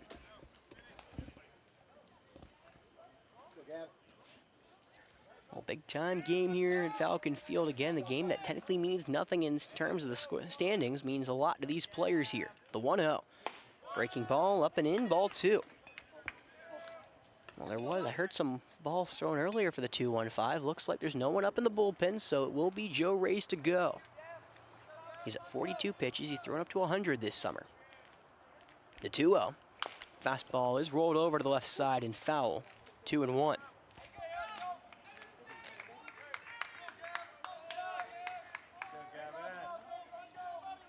For Rivers, he has 2 RBIs tonight, a ground out and a hit by pitch. The unconventional RBIs, but They look good on the stat sheet, so I can't imagine he's complaining. However, for Sumter, it'd be a long hour drive. With the loss, the 2-1. Breaking ball is going to hit the bat. It's going to be a foul ball. Are you kidding me? And Caldwell is going to try to let that trickle fair. Instead, a curveball over the head of Rivers. Rivers left the bat up. It went off the bat, so it's a foul ball. And now right back again, the P-15's down to their final strike. It's one of those mistakes you make once and you never make it again. When you duck, put the bat down. It was coming right at his head. Rivers ducked, but the bat was left in the air, and almost like lightning finding a pole, the bat found the ball. So 2-2 the count. Pick off to first just in case Corey Bailey thought he was out of the woods. Bailey has 5 swipe bags. This summer's been thrown out twice. Very short lead. The 2-2. That ball is lined into left field for a base knock. And the tying run moves to scoring position for Mac McDaniel.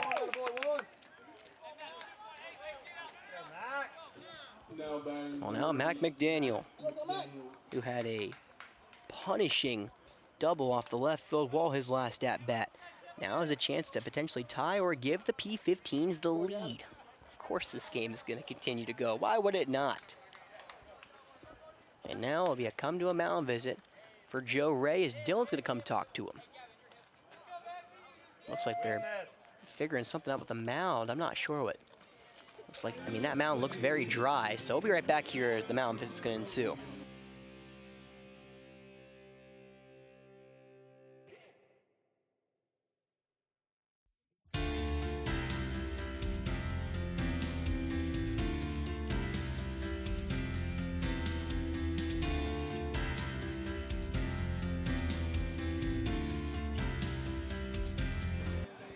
Well, a quick mound visit for Joe Ray, and he'll return to the rubber. Mac McDaniel, who's reached base off a fielder's choice and a double here today.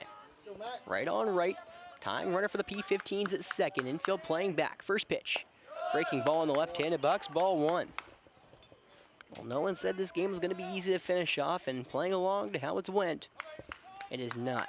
Sumter with 12 hits, 9 runs, 2-5 with 10 runs off of 4 hits. Baseball. The 1-0. Fastball wide, ball 2. If it gets that far, waiting in the on-deck circle is Connor Carter.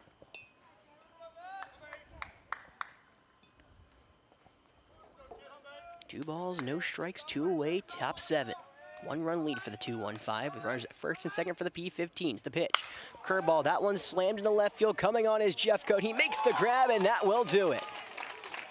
Well, they were hitting Joe Ray well, but he found some gloves and gets out of danger. The 2-1-5 grabbed the win by a final score of 10-9. An exceptional offensive game here at Falcon Field, and the 2-1-5 grab win number 10 on the season. Sumter drops to 11-8, but Sumter has the last laugh, the 1 seed between these two teams, and they will both be in the playoffs starting next Wednesday. Well, that's been all from me. Thank you for joining me. Alex Ross, been with you all night long. 10:20 is your final pitch time. We'll be back here next Wednesday.